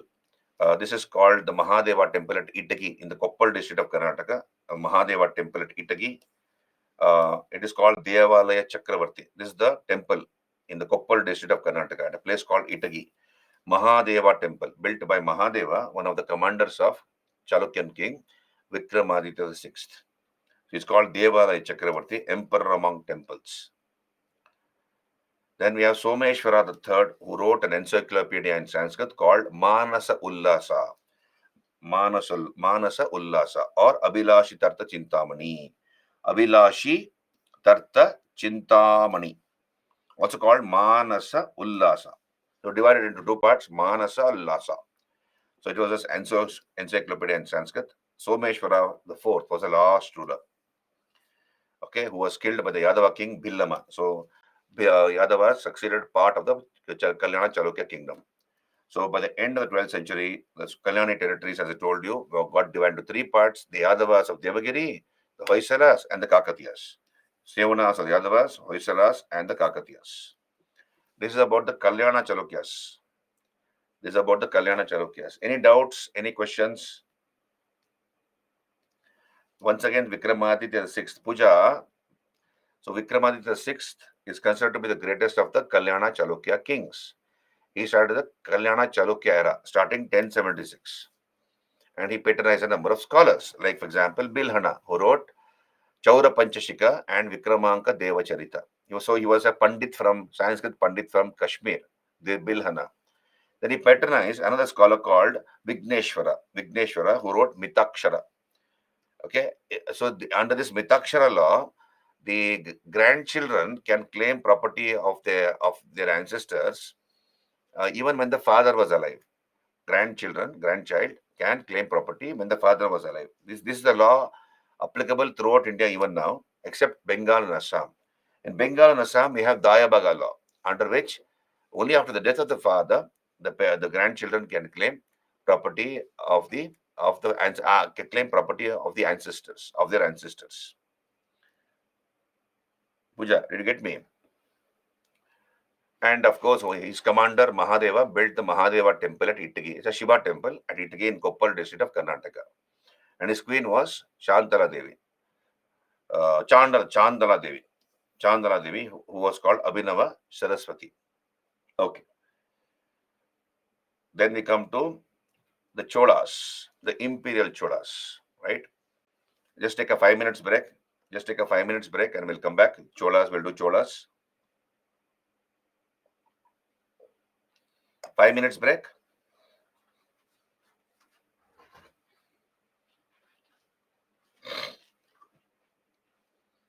10 minutes, Madhuri. Why 10 minutes you want? Okay, 10 minutes. 10 minutes will be too much, Madhuri. Pooja says 10 minutes. Ganesh has reached a mean. He wants 8 minutes. Okay, carry on. Yeah, 7, 8 minutes we'll do.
Yeah.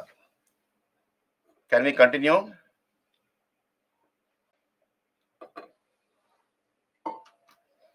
Hello?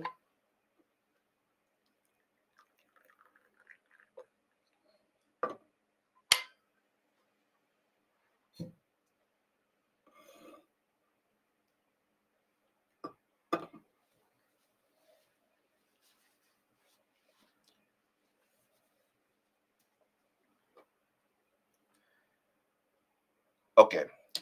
All of you are back? So let us talk about the Cholas. What do you know about the Cholas, the imperial Cholas? Himali, Shilpa, Madhuri, Rehan, Dinesh. What do you know about the Cholas? Navy, okay. So Kola says Navy. Okay, Navy. Okay, what else? Kola says Navy. Anything else?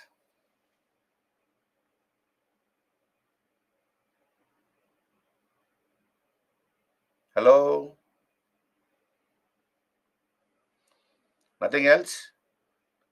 Local administration, very good, Kola. Local self-government, local self-government, what is called panchayat system, existed way back during the Chola period. Then what else?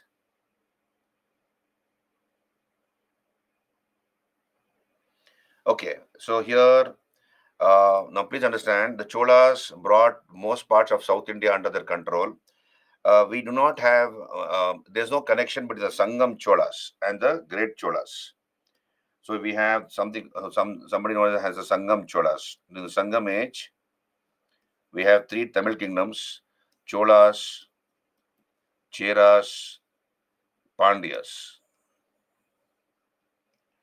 And Sangam age is from roughly 300 BC to 300 AD. And here we are talking about the early medieval Cholas.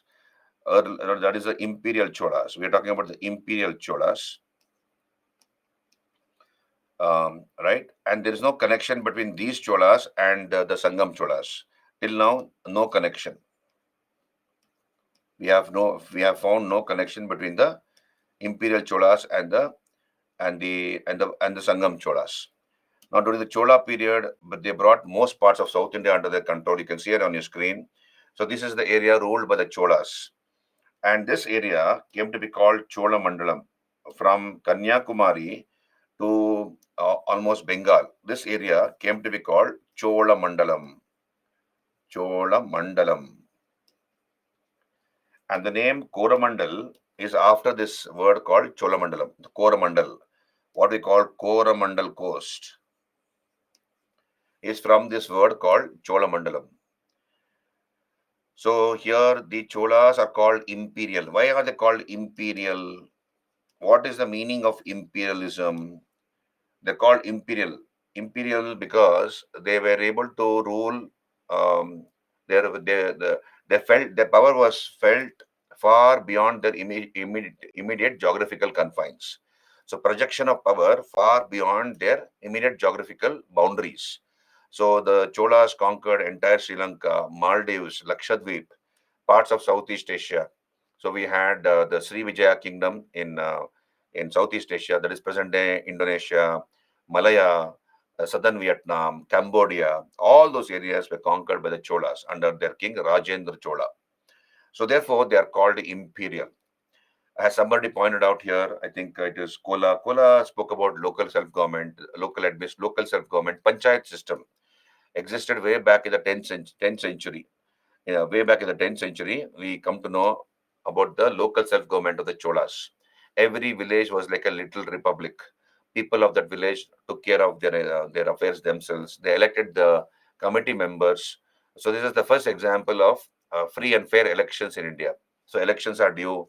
No, Lok Sabha elections are due in India. So way back in the 10th century, we hear of free and fair elections in the Chola kingdom through what is known as Kuduvalai system. We'll talk about it. Kuduvalai system. So the Tamil language and literature, it was the golden age of Tamil language and literature.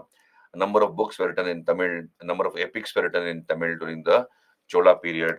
The Cholas are also known for their temples, Dravida temple. So all the features of a Dravida temple are seen in Chola temples.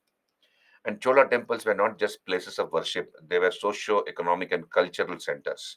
So I'll explain that later when I come to the temple proper. So all the features of Dravida temple are seen in Chola temples, uh, right? Then they are also known for the Nataraja bronzes. Nataraja bronzes. So they cast bronze images of Nataraja, Sundara Murti, Kalyana Sundara, like that. And they use the Sirpedu method, lost wax technique. Lost wax technique was used to cast these bronze images, right? Um, so, so this is about the Cholas. We'll talk about the Cholas. Um, uh, See, we do not have much authentic information about the Cholas. It is dispersed. The information is dispersed, and again, many of the history of the Cholas is through conjecture. That is intelligent guesswork because we do not have much sources.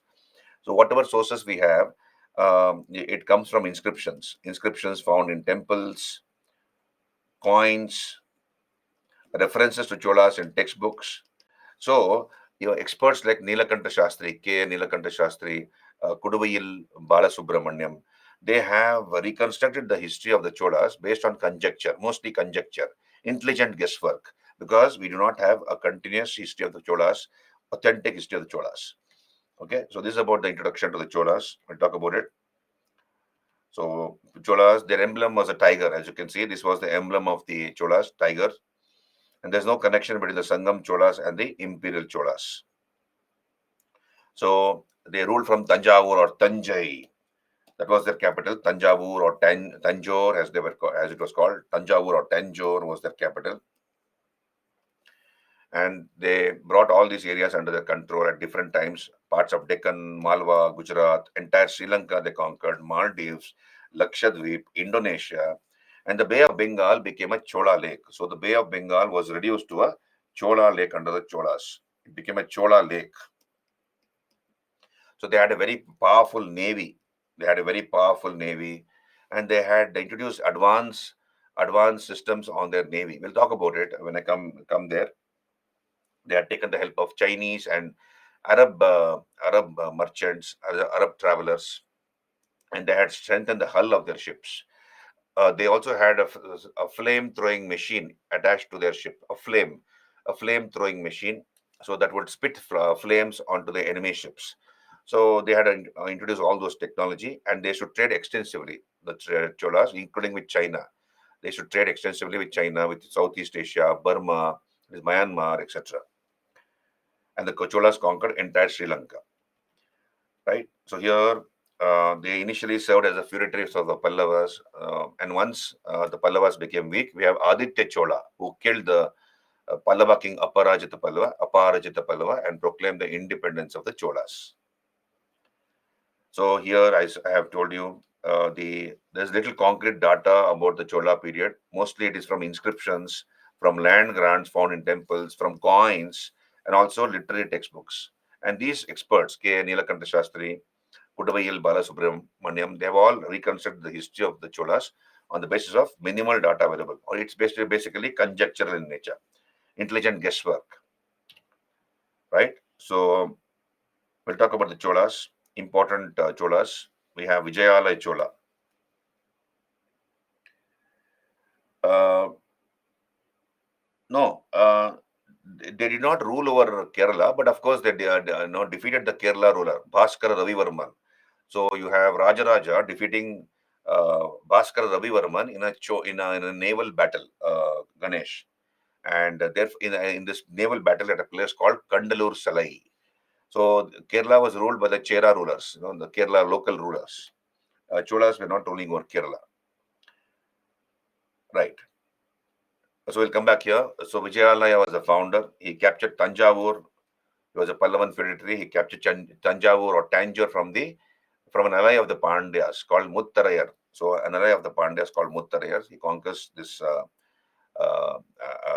Tanjavur, and he founded the temple of Nishumbha Sudini, Durga temple at Tanjavur. Nishumbha Sudini, doesn't matter. Now we'll come back. Vijayalaya was the founder. The first important king was Aditya the first. Aditya Chola, he killed his master Aparajita Pallava and proclaimed the independence of the Cholas. So till then they were the feudatories of the Pallavas, the Cholas. Aditya killed Aparajita Pallava and proclaimed the independence of the Cholas. So they became independent. Then we have Parantaka the first. Parantaka. So we have mentioned about Parantaka, if you remember, when I did Rashtrakutas. So in the Battle of Vallala, we have Parantaka defeating Krishna the second. So Krishna the second of the Rashtrakutas was defeated by Parantaka. But later in the Battle of Takkolam, Krishna the third of the Rashtrakutas defeated Parantaka the first. Right, in the Battle of Takkolam. So remember these two battles, please. Battle of Vallala and Battle of Takkolam. In the Battle of Vallala, Parantaka the first defeated Krishna the third of the Rashtrakutas, Krishna the second of the Rashtrakutas. So Krishna the second was defeated. In the Battle of Takkolam, you have Krishna the third versus Parantaka the first, and Krishna the third was able to defeat Parantaka the first. Right. So this is the important battles. Then we have the Vimana of the Nataraja temple at Chidambaram. So we have the Vimana. What's the Vimana? The spire of the Chidambaram temple. Vimana is a spire. So you see, this is the South Indian, in a South Indian temple. If this is that Shiva temple, let us say, this is the door of the Garbhagriha. The spire rises like this. It is pyramidical in shape, and there's a capstone on top. This is called Vimana. So this is called spire in English, spire or dual. So along with the spire and the Garbhagriha is called Vimana. So the topmost portion of the Vimana was covered in gold by Parantaka. So roof of the Vimana was covered in gold in the Nataraja temple at Chidambaram by him. Okay. Then he issued two inscriptions. When I come to local self-government of the Cholas, we'll talk about it. He issued two inscriptions, one in 919 AD and the other in 921 AD at Uttaramerur. So 919 AD, one inscription was issued, which talks about the local self-government of the Cholas, that is the Panchayat system. And then 2 years later, 921 AD, he issued another inscription. And this is the picture of the Uttaramerur inscription. It is found in a temple, okay, at Kanchipuram, the Kailashanatha temple. And on the walls of the Kailashanatha temple, we have this Uttaramerur inscription. It is in the Chingalpet district of Kanchipuram. At a place called Chingalpet near in the Kanchipuram district of Tamil Nadu.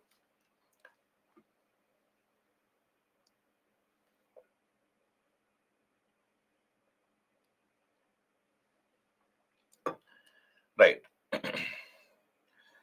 Then we come to Raja Chola. So here, interesting. So Raja Chola. See here, Parantaka, I told you, we saw this just now. Parantaka was defeated in the Battle of Takkolam by the Rashtrakutas. About 3 or 4 Chola kings come after him, after Parantaka. So Chola, there was a temporary eclipse of the Cholas, temporary setback for the Cholas. Once the Rashtrakutas defeated the Cholas, in the Battle of Takkolam, there was a temporary setback. So about 3, 4 small kings come, one after another. And ultimately, we have this man called Arumoli Varman, who comes to power with the title of Raja. So Raja comes to power. His real name was Arumoli Varman. And Raja is considered to be the greatest of the Cholas. So what did Raja do? What are the military achievements? First of all, he conquered Sri Lanka, northern Sri Lanka. So he took his navy, and put all his army on that navy. And then he sailed to Sri Lanka and he conquered northern Sri Lanka. So if this is Sri Lanka, northern part of Sri Lanka was conquered by him. And the Sri Lankan capital was Anuradhapura. Anuradhapura was the Sri Lankan capital. This capital was burnt. The king Mahinda was defeated. Mahinda the fifth. He was the Sri Lankan king, Mahinda the fifth. He was defeated. Anuradhapura was burnt. And the Cholas built a new capital called Polannaruva. And this Polannaruva came to be called the Second Chola Kingdom. In Tamil language, Mummadi Chola Mandalam. Also called, as you can see, Mummadi Chola Mandalam. Mummadi Chola Mandalam. That is Second Chola Kingdom.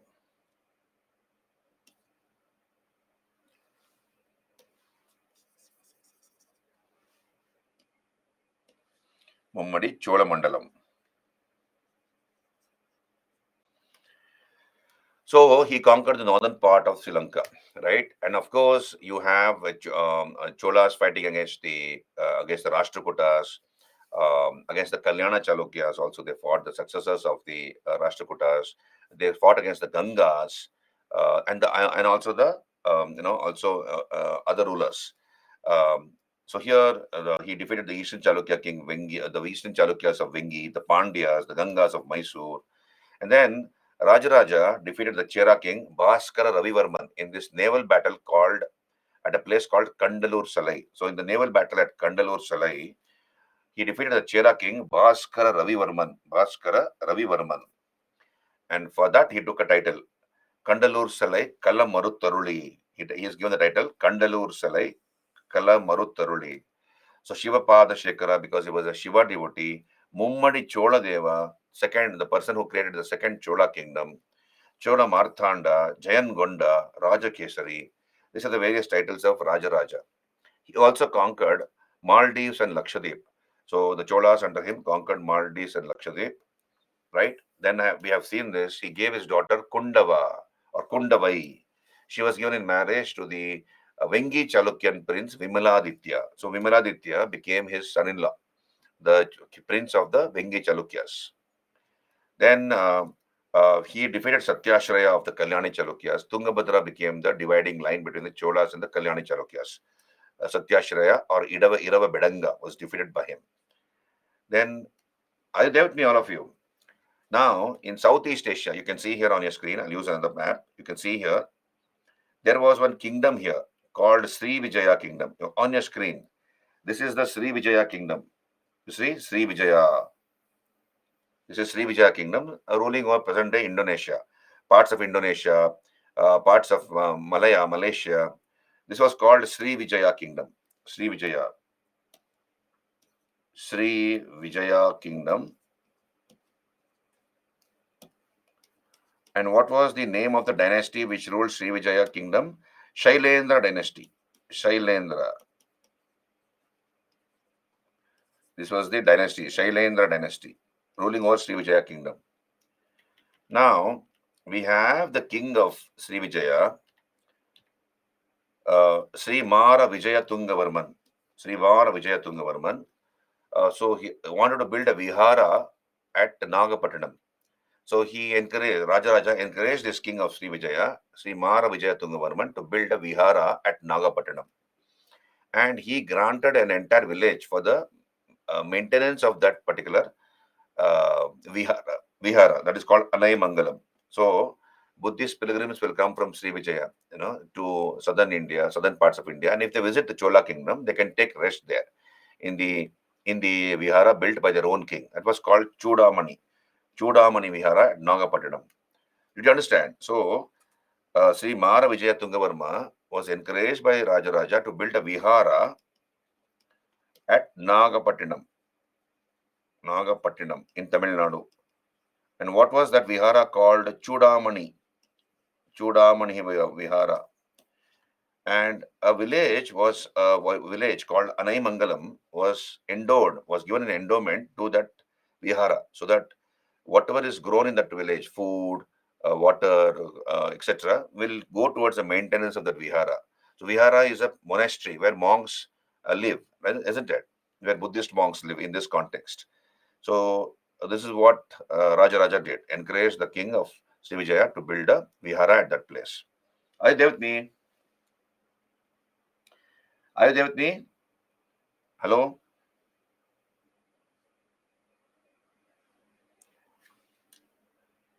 All of you?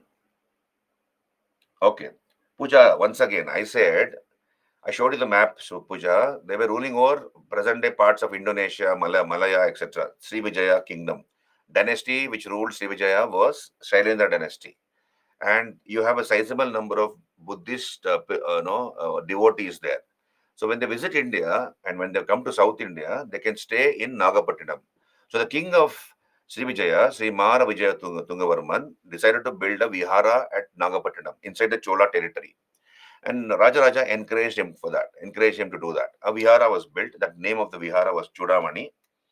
And Rajaraja granted a village in endowment to the maintenance of that vihara, and that village is called Mangalam. This is according to the larger Leiden grant. So we have a inscription called larger Leiden grant. Leiden is the name of a place. It's not the smaller, larger Leiden grant, larger Leiden grant. In that, we have all these details. Okay, are you there with me? Puja.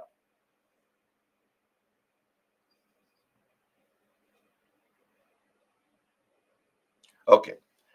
Now, Rajaraja, you can see this temple here. This is the Brihadeshwara temple at Tanjavur, built by Rajaraja.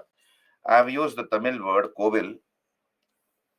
Kovil in Tamil is temple. So you don't need to remember Kovil. Brihadeshwara temple at Tanjavur. This is the tallest temple in medieval India, built by Rajaraja. 1900 AD he built this temple. It was built in 1900 AD. 1900 AD. It is 217 feet in height. It is 217 feet in height, and you can see the capstone here. This is the capstone of the temple, topmost part. This is called the capstone. This weighs 25. This is 25 feet in height and weighs 80,000 kgs. That is 80 tons. It is 80 tons in weight. That is 80,000 kgs. And this is a monolithic boulder which was carried to that height. So Cholas, it's considered to be a marvel of engineering. Cholas built this temple. It is 217 feet in height from the base to the summit, to the topmost portion of the and this capstone, which is surmounting the Vimana, is weighs 80,000 kgs and 25 feet in height. So how did the Cholas manage to carry this huge boulder to that height? Because once the boulder was placed, then the carving was done of that capstone. Now we are told that a bridge was built 6.5 kilometers away. So they began to build a bridge 6.5 kilometers away, the Chola engineers.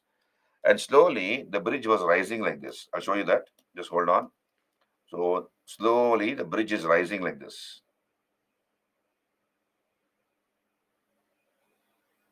Slowly, gentle slope. 6.5 kilometers away, they began to build the bridge. And ultimately, you have the topmost portion of the temple here. Let us say the temple is like this. So they took huge logs of wood. Huge logs of wood were taken. Imagine these are the logs of wood. These are the logs of wood. And the boulder was placed on such logs of wood. So this is the boulder. Imagine this is the boulder. It was placed on these logs of wood. And then with the help of elephants, oxen, bulls, bullocks, and human labor, of course, they slowly pushed those logs of wood, the trunks of trees. They were smoothened out, the trunks, so that they easily roll. And then the boulder was placed on it. So obviously, from the quarry only, it was placed on those big logs of wood, and then it was slowly pushed to that height. And then the carving was done. So this is considered to be a marvel of engineering. It was built in 1980. It is India's tallest medieval temple. And this temple completed 1,000 years of existence in 2009 AD. 1,000 years of existence. And the Brihadeshwara temple is one among the three living Chola temples. It is called a living Chola temple. Living Chola temple. What is the meaning of living Chola temple? Whatever rituals, pujas were performed at the time of Rajaraja are even now performed now. Even now performed. The same rituals, the same traditions are followed. So it's a living Chola temple. And there are two more living Chola temples. The other is the Brihadeshwara temple at Gangaikonda Cholapuram, or the Rajeshwara temple built by his son Rajendra. And then there's another temple called Airavateshwara temple at Kumbakonam. These are the three temples which are known as living Chola temples. It's a UNESCO World Heritage Site.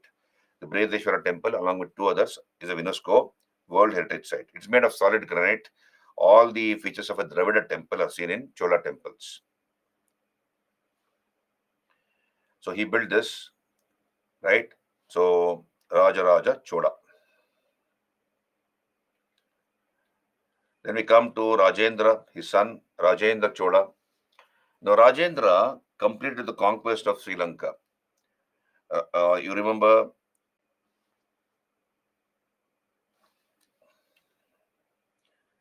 So Sri Lanka is here. I think my chair is camouflaged. That doesn't matter. So here,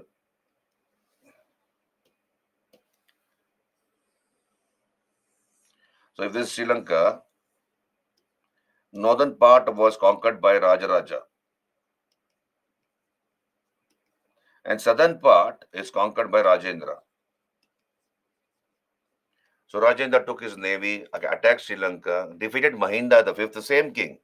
Mahinda the fifth was defeated by his father Rajaraja, and then Rajendra also defeated Mahinda the fifth. The only difference is Mahinda the fifth was brought as a prisoner to Tanjavur. He was brought as a prisoner to Tanjore, and southern part of Sri Lanka was conquered by Rajendra, thus completing the conquest of Sri Lanka. Then what did Rajendra do? He takes his Chola army. He takes his army from Tamil Nadu and via Orissa. Orissa is here. So via Orissa, he attacks Bengal. And Bengal was ruled by Mahipala, the greatest of the Pala kings, those days considered to be the most powerful ruler of North India, Mahipala of Bengal. So Rajendra defeated Mahipala, the Pala ruler, and his horses quenched their thirst from the Ganges. They drank Ganga water. And Rajendra took a title, Gangai Konda Cholan, the Chola who conquered the Ganga Valley. Gangai Konda Cholan. He takes that title. Ganga water was brought via ships. So these are the ships. Imagine these are the ships. So Ganga water was brought via the Bay of Bengal to Tamil Nadu and very near to Tanjavur, about 40 kilometers away, near to Tanjavur, where his father had built a temple. Rajendra founded a city, a new city. He called this city as Gangai Konda Cholapuram. Gangai Konda Cholapuram. The city of the Chola who conquered the Ganga Valley. In English, the city of the Chola who conquered the Ganga Valley. And he also built a temple of the same name. It is also called Gangai Konda Cholapuram Temple or Rajeshwara Temple. It is also called Brihadeshwara Temple. You can see here, this is the Brihadeshwara Temple at Gangai Konda Cholapuram. This is in the Ariyalur district of Tamil Nadu. Ariyalur district. Ariyalur district of Tamil Nadu. Uniquely shaped. It has a uniquely shaped, a concave shaped Vimana, as you can see, a concave Vimana. The unique aspect of this temple is the 13 feet Shivalinga. So there's a 13 feet Shivalinga inside, in the sanctum sanctorum, 13 feet Shivalinga. And the circumference of the Shivalinga is 59 feet. 13 feet tall and 59 feet in circumference. Huge Shivalinga, 13 feet tall. And of course, you have a gigantic Nandi outside the temple. So you can see here one of the sculptures where it is shown Shiva is tying the headgear of Rajendra, right? So this is about Rajendra. So he completed the conquest of Sri Lanka and conquered, defeated Mahipala and built a temple and a city called Gangai Konda Cholapuram, also called Rajeshwaram Temple. This temple is also called Rajeshwaram Temple. Now let us understand the attack on Southeast Asia by Rajendra. You can see here on your screen the Chola Armada. So probably it looked like this. What is an armada? An armada is a fleet of ships. Armada is a fleet of ships. Now let us talk about the Chola attack on Southeast Asia, for which Rajendra took the title Kadaram Kondan. Kadaram Konda. So here we have the Shailendra, the Sri Vijaya kingdom. You can see here the Sri Vijaya kingdom. It had two capitals, Palembang. The southern capital was called Palembang. This is the southern capital, Palembang. And then the northern capital, Kadaram or Keda. So here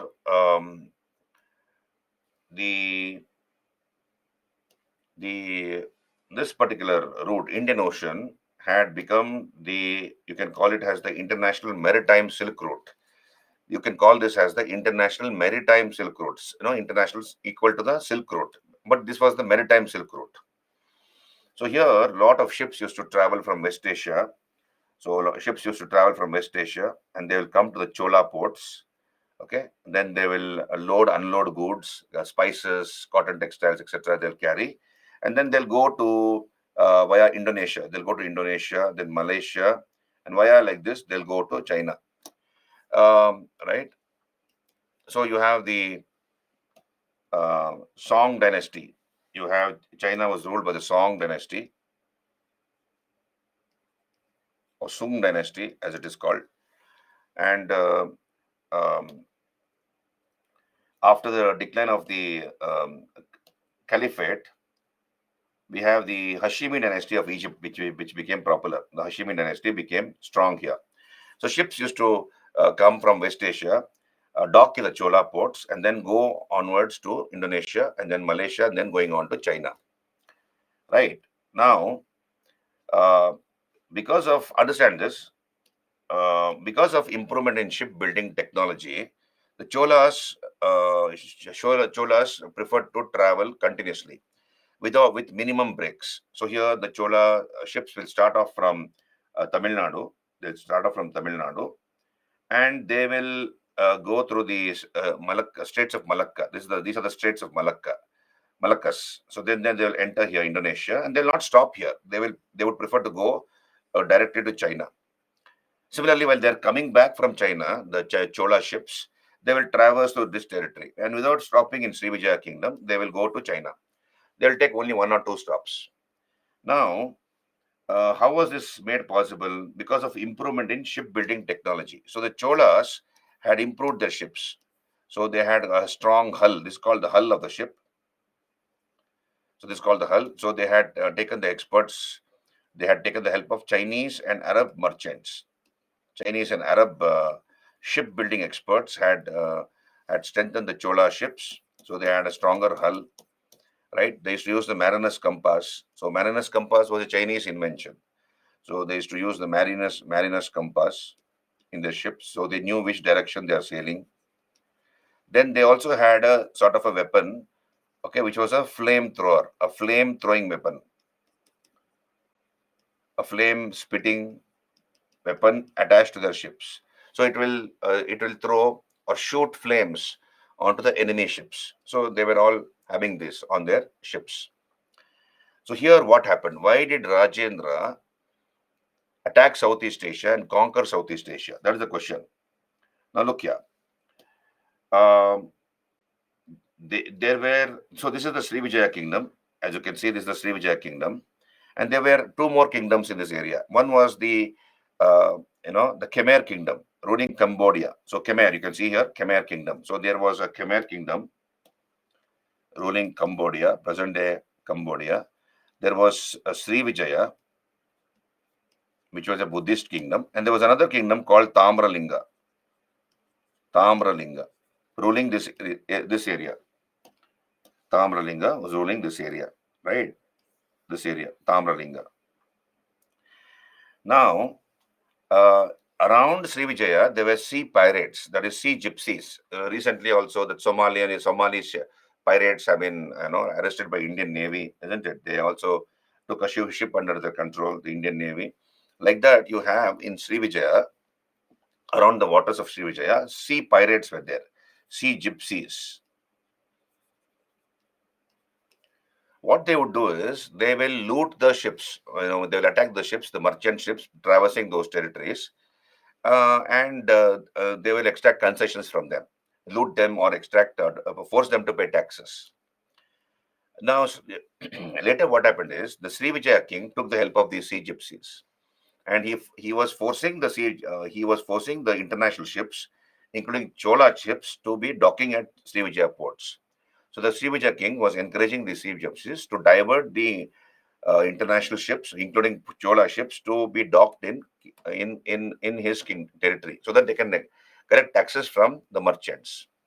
And this was a loss for the Chola traders and merchants because they were being forced to dock in the Srivijaya port. Earlier, good relations were there between Cholas and Srivijaya. As you have seen, Sri Mara Vijaya Tungavarma, the Srivijaya king, was encouraged to build a vihara at Chudamani, a vihara called Chudamani at Nagapattinam by Rajaraja.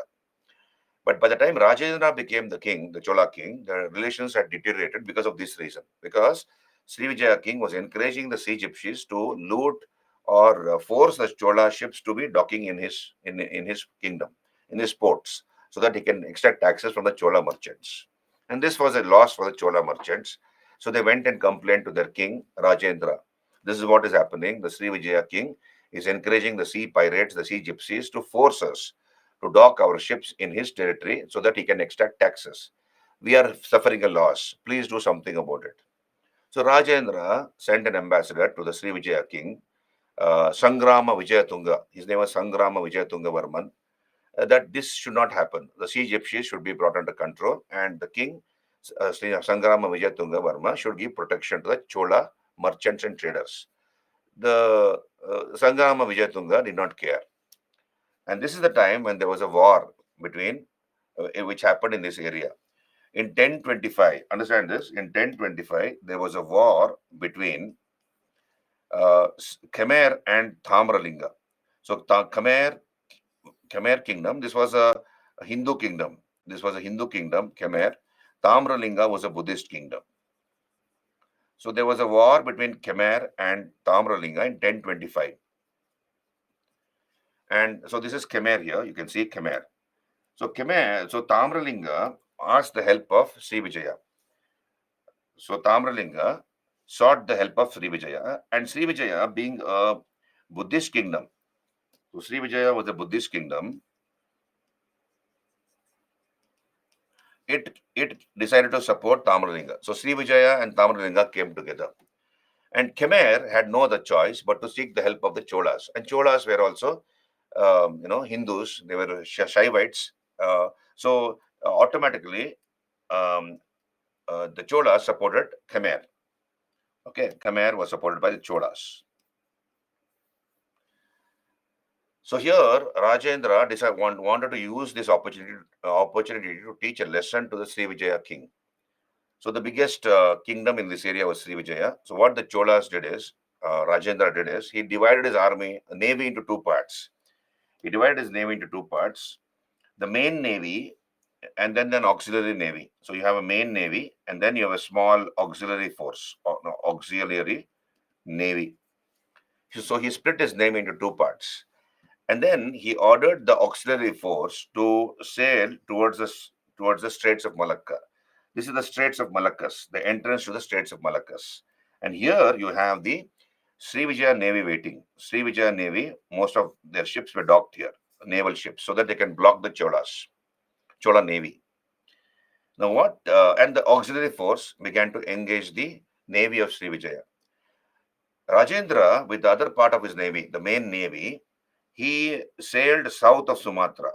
So you can see here, they are sailing south of Sumatra. And then you have the stones jutting. The sea was rough. So the stones, you have stones and rocks jutting out of the ocean. But then you can understand the risk was taken. And this was the peak of the monsoon season. The sea was rough. But either way, we can understand the confidence of the Chola naval personnel. They were able to negotiate the sea in this rough weather, avoiding those rocks and boulders jutting out of the sea. And then they attacked Srivijaya. The Palembang, the southern capital of Srivijaya was Palembang. Palembang was conquered. And then through a pincer movement, that is, from the rear, they attack the Srivijaya navy. So you have an auxiliary navy in the front. The main Chola navy comes from behind, and that's called a pincer movement. And the Srivijaya navy was destroyed. Kheda was conquered. That is Kadaram, the northern capital was conquered. Sangrama Vijayatunga Varma, the Srivijaya king, was taken captive, and he was taken to Sri Lanka. He was taken to India, right? And Rajendra married one of the daughters of this king, Sangrama Vijayatunga Varma. And of course, later, even Tamralinga was defeated. This is the Chola conquest of Southeast Asia. Rajendra took the title Kadaram Konda. Kadaram Kondan. Kadaram.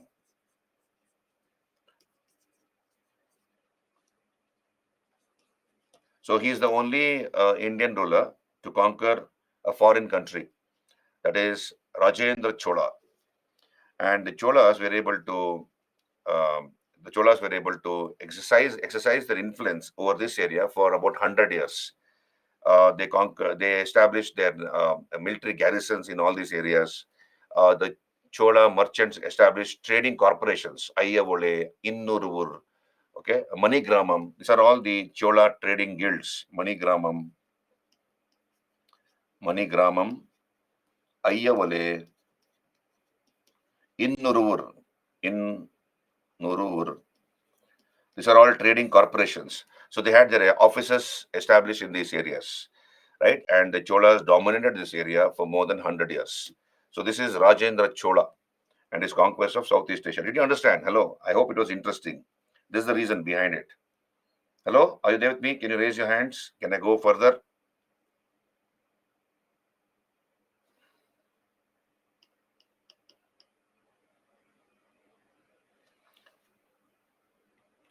Okay.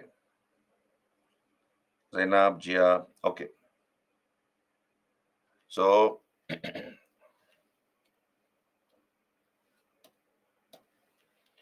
so in 1025, you can see here, he defeated the Western Chalukyas, Jayasimha II.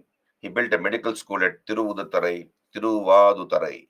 Then he invaded Southeast Asia. 1025, conquered Kadaram and Srivijaya kingdoms, that is Indonesia, Malay Peninsula, Cambodia, southern Thailand. After defeating its ruler, Sangama Vijayatunga Varman. And he took the title Kadaram Kondan. And we have Tamil traders establishing corporations there. Manigramam, Ayyavole, Innurur. Right? So he also sent two diplomatic missions to China in 1015 and 1033 AD. Then Rajendra gave his daughter Amanga Devi in marriage to Raja Narendra. And he placed him on the Vengi throne. Remember this? The connection, you got it? So we have discussed Kalyana Chalukyas, then we came to Cholas, then I have discussed already the matrimonial relations between the Cholas and the Vengi Chalukyas. So you're able to relate to me, I suppose. And so here Rajendra built this Rajeshwara temple, or also called Gangaikonda Cholapuram temple at Gangaikonda Cholapuram. He made generous donations to the temple, and also he made donations to the Nataraja temple at Chidambaram. Right. So we have discussed Rajendra. Then we come to Kulatunga. Kulatunga Chola, the son born to, as you can see, Raja Narendra, the son born to Raja Narendra of Vengi, and the Chola princess Amanga Devi. So he had the title Shungam Tavirtha, one who abolished the tolls. Shungam Tavirtha, one who abolished the tolls. Now, Kulatunga the first is the person during whose period we have persecution of Vaishnavas by the Shaivites. Cholas were Shaivites, they used to worship Shiva. And during his period, we see Vaishnavas being persecuted by the Cholas, by the Shaivites. So we have Ramanujacharya. So Ramanujacharya was a Vaishnava philosopher, Ramanuja.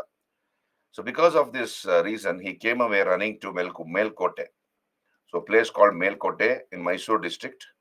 So very near to Mysore, we have Mysore in Karnataka. We have this place called Melkote. So Ramanujacharya came to Melkote. Who was the king at that point in time? Hoysala Vishnuvardhana. Hoysala king Vishnuvardhana was there. So during his period, he came to Melkote and took shelter at Melkote for about 20 years. Ramanujacharya is the founder of the philosophy called Vishishta Advaita. Vishishta Advaita. We'll discuss about philosophy when we do art and culture. So Ramanuja is the founder of this philosophy called Vishishta Advaita. He stayed here for 20 years, Melkote. And only after the death of Kulatunga the first, he went back to Tamil Nadu. Right. So I have mentioned that here. And during his period, we have Vijayabahu, who overthrew Chola authority in Sri Lanka. So Sri Lanka became free from Chola rule during the time of Kulatunga the first. And of course, we have Kulatunga becoming the joint ruler of both Tamil and Andhra countries. So he was ruling over the Vengi kingdom, and the Chola ministers requested him to also rule over their kingdom. So he became the master of both Andhra and Tamil countries, and he founded the city of Kulatunga Cholapuram. Kulatunga Cholapuram, that is modern day Vishakhapatnam.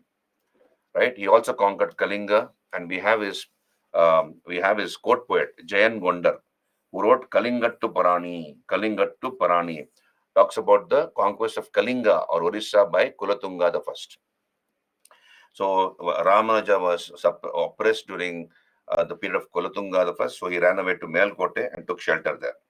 And also, Kulatunga had good diplomatic relations with the king of Cambodia, King Suryavarman II, who built the largest Vishnu temple in the world, Angkor Wat. The largest Vishnu temple. This is the largest Vishnu temple in the world, Angkor Wat in Cambodia. It was built by King Suryavarman II of Cambodia.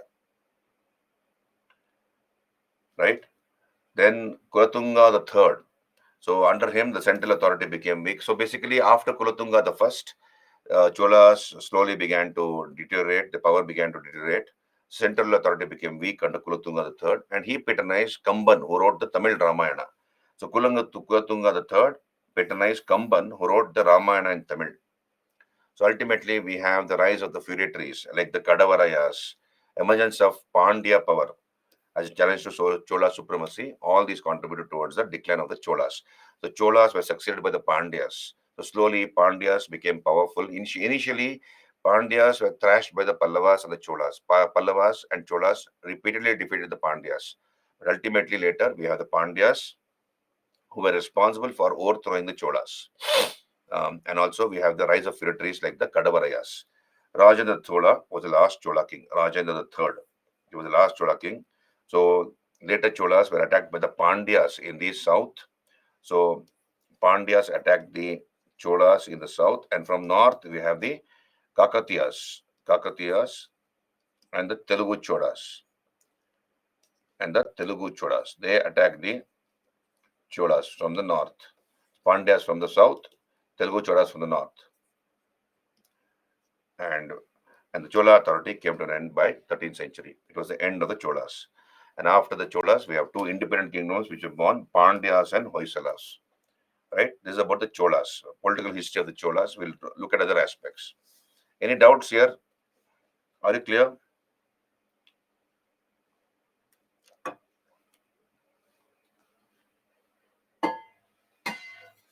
Any doubts? Any questions?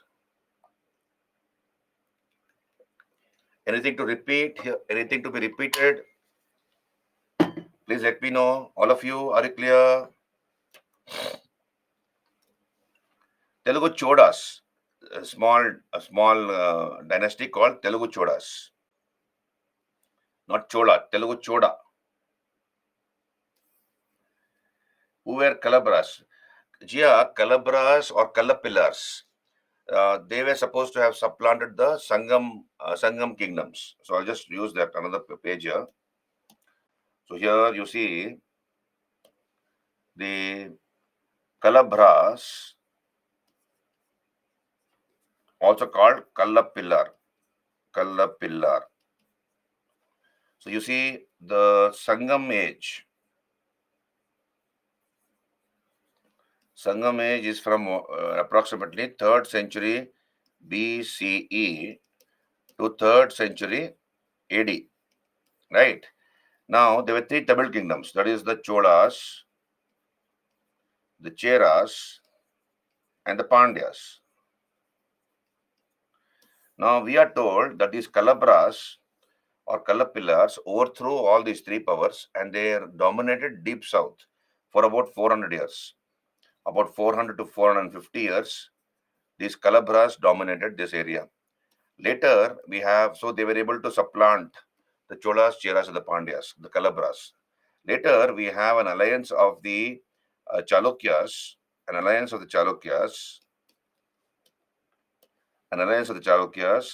the Pallavas, and the Pandyas. They joined together and they were able to overthrow the Calabras. Calabra rule was overthrown.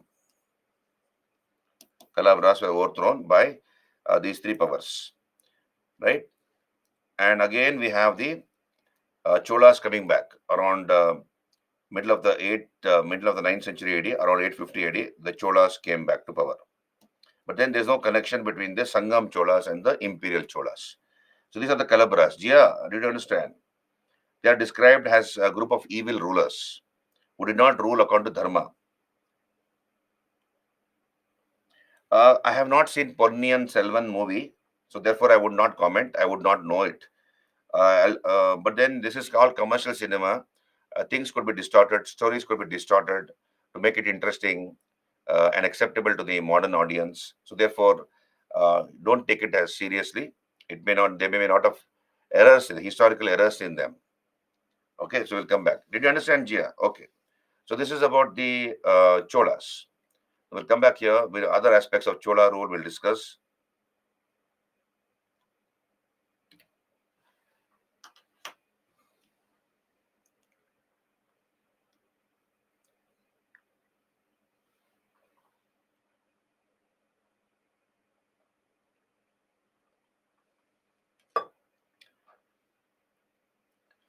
The Chola Empire was divided into, like this, as you can see on your screen, provinces uh, called mandalams.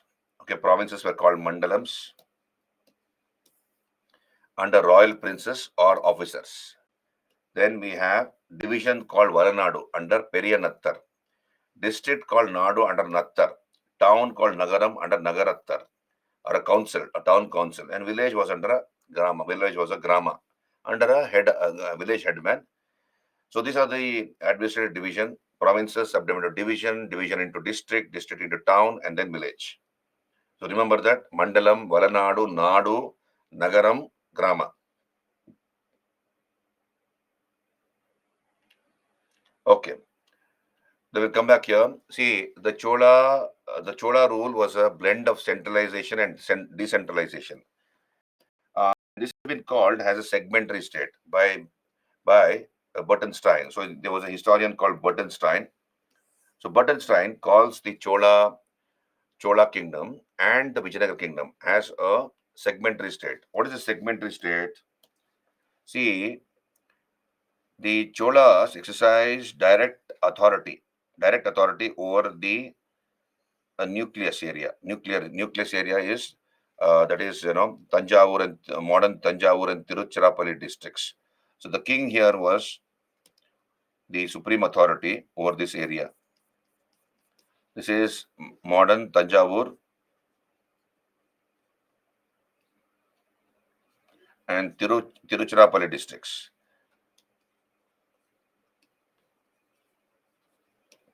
Now, in the border areas, we have the no, these are the peripheral areas. So here we have these are the border areas outside the nucleus zone. Here you have small kings exercising a lot of real powers.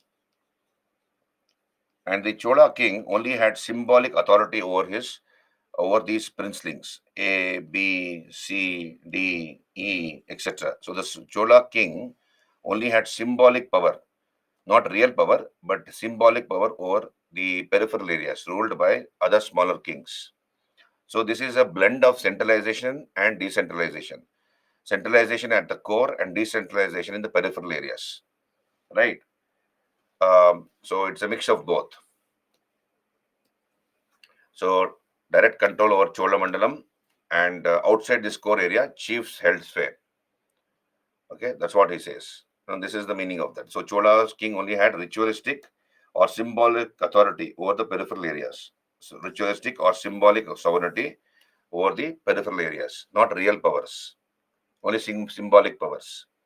Now, let us look at other aspects. King was called by these titles: Ko, Perumal, Peruman Adigal, the Great One. These are the various titles of the king: Ko, Peruman Adigal, assisted by a council of ministers called Udan Kuttam. So remember these administrative terminologies. Remember these administrative terminologies, please. So write down in a small, cue card, and then keep revising that. So king was assisted by a council of ministers called Udan Kuttam, headed by the Udan Kuttan. Then we have bureaucracy divided into two groups of officers. Senior officers called Perundanam, and then small junior officers called Sirudanam. Chief Secretary was the Olayanayakam. Chief Secretary was called Olayanayakam. Then we have a dispatch officer, Vidayadhikari. So king will give orders. those were drafted by the Tiruvakya Kelvi. He drafted the oral orders of the king. So king gave some instructions, like a PA, modern PA, personal assistant of the minister or a IAS, IPS officer or revenue officer.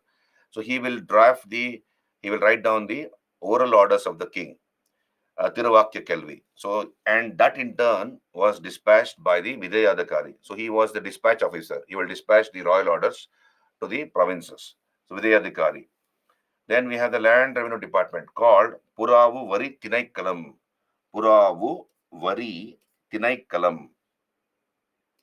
Did you get me that? Puravu Vari Tinaikalam. That was the land revenue department.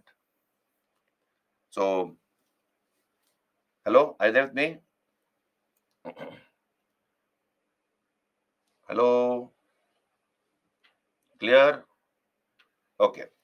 So land revenue was the main source of income for the king. You have taxes being exempted on the lands belonging to temples and also where the people resided, residential portion of the village. So temple lands were not taxed, residential portion of the village was not taxed. And what is the residential portion of the village called Urnattam? Urnattam is the residential portion of the village that was not taxed. Then we have other sources of the state, other sources of income for the state, customs and tolls, professional taxes, duties levied on ceremonial locations like marriages. So marriage tax was there, judicial fines were there. Main items of expenditure, king and his court, army, navy, roads, irrigation tanks, canals. And these are the coins of the Cholas. Kalanju, Madai, Kasu, coins of the Cholas. And the state revenue was 1/3 of the gross produce. 1/3 of the gross produce was the king's share, the state share. Okay, right? Then we have royal troops called Kai Kolla Perumpadai. Kai Kolla Perumpadai. Kai Kolla Perumpadai. These are the royal troops. And within the royal troops, there was a core group called Velekarar. These are the personal troops of the king, personal troops of the king, like the bodyguards of the king. If the king died, the Velekarar also had to die. So let us say there are 1,000 Velaikarars. The king is surrounded by immediate bodyguards, like the SPG group of the prime minister, SPG group. And there's a five-ring security for the prime minister, isn't it? Like that, we have Velaikarars. They were the immediate bodyguards of the king. And if the king died, Velaikarars also had to die.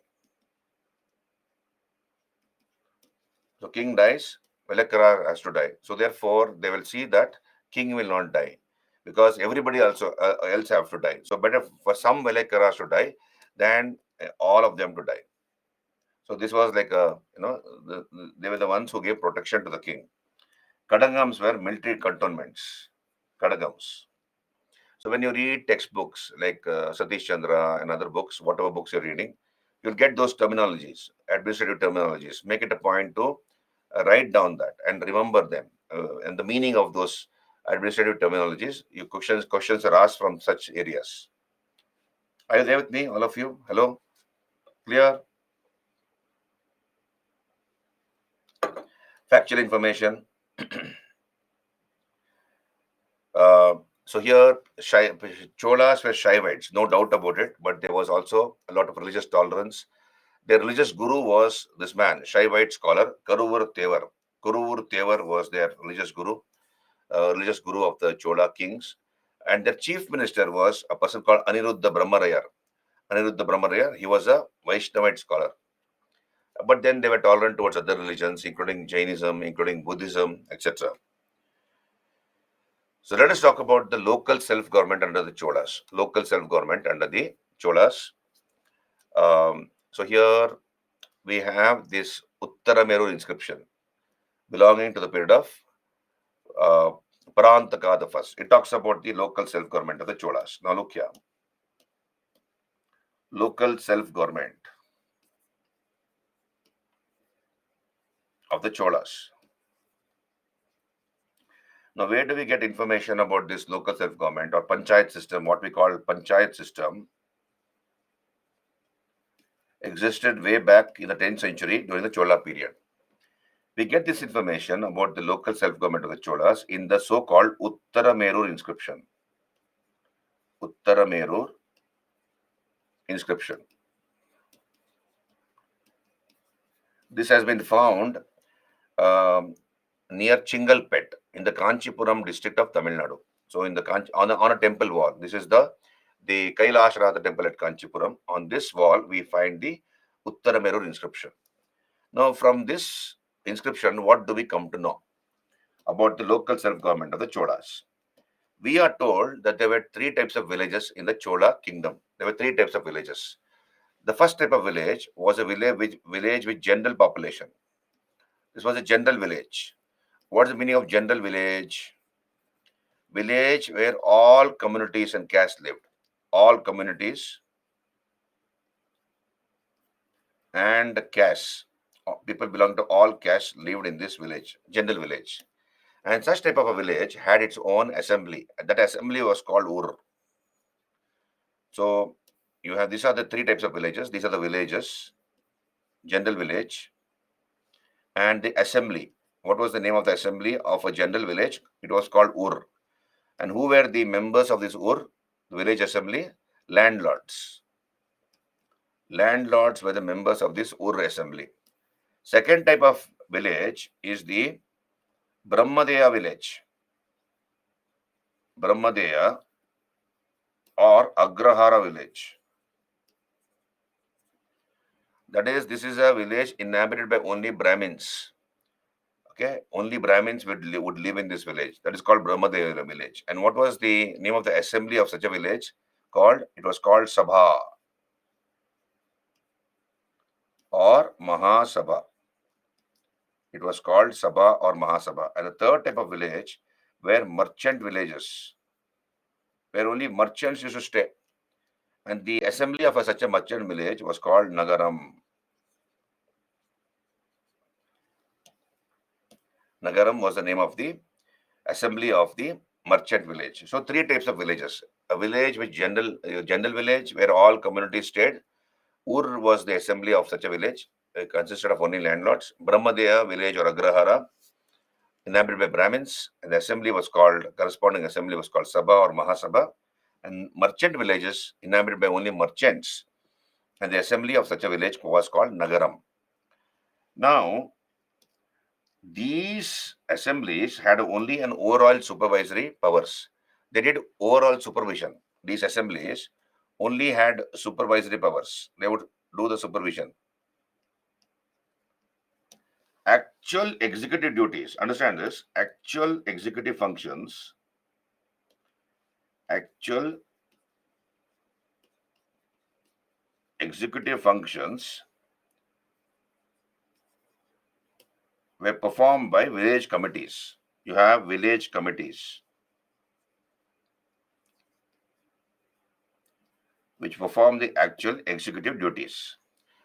Now, the Uttaramerur inscription, Uttaramerur was a Brahmana village. You can see it is called Uttaramerur inscription. So this Uttaramerur village was a Brahmadeya village.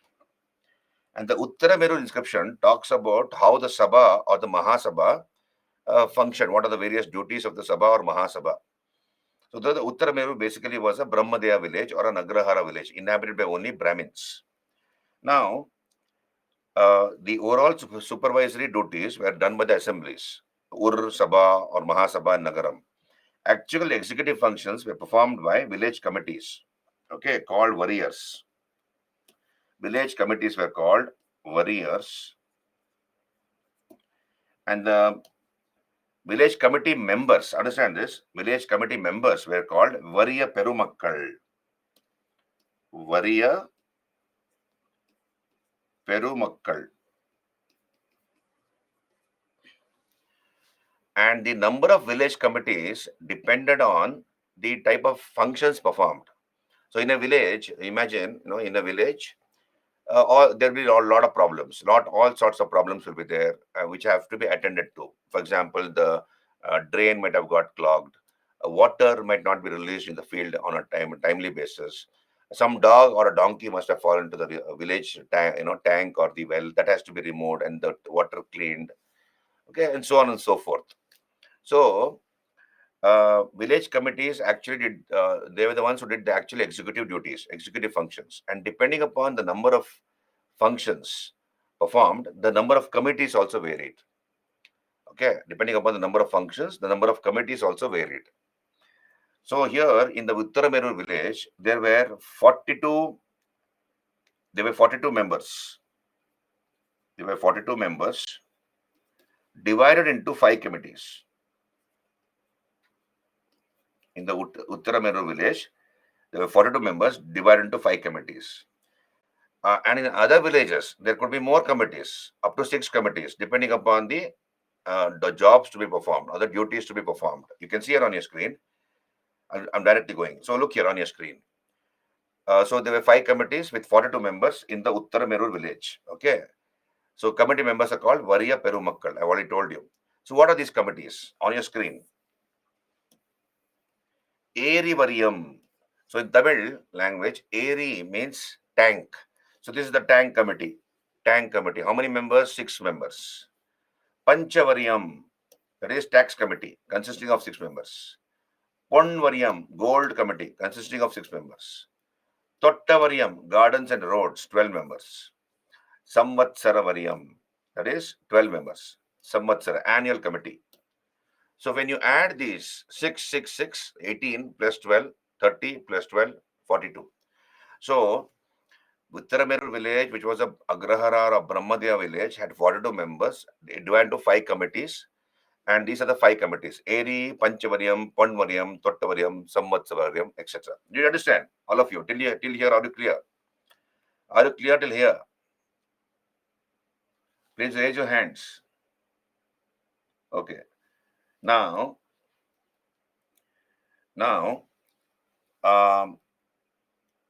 the Uttaramerur village, understand this, the Uttaramerur village had 30 wards. So this is the village. Take this is the village, right? And this village, Uttaramerur village, had 30 wards.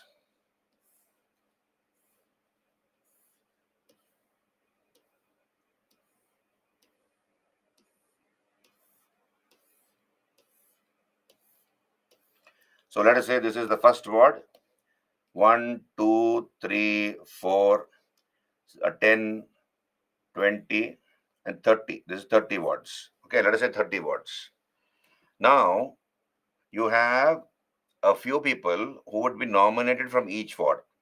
For example, if this is ward number 1, from this ward number 1, there will be, let us say, 5 people nominated. So people will nominate that ward, people who are living in that ward number 1, they will nominate 5 people from that ward. So there are 5 people here. Okay. From the second ward, let us say 4 people are nominated.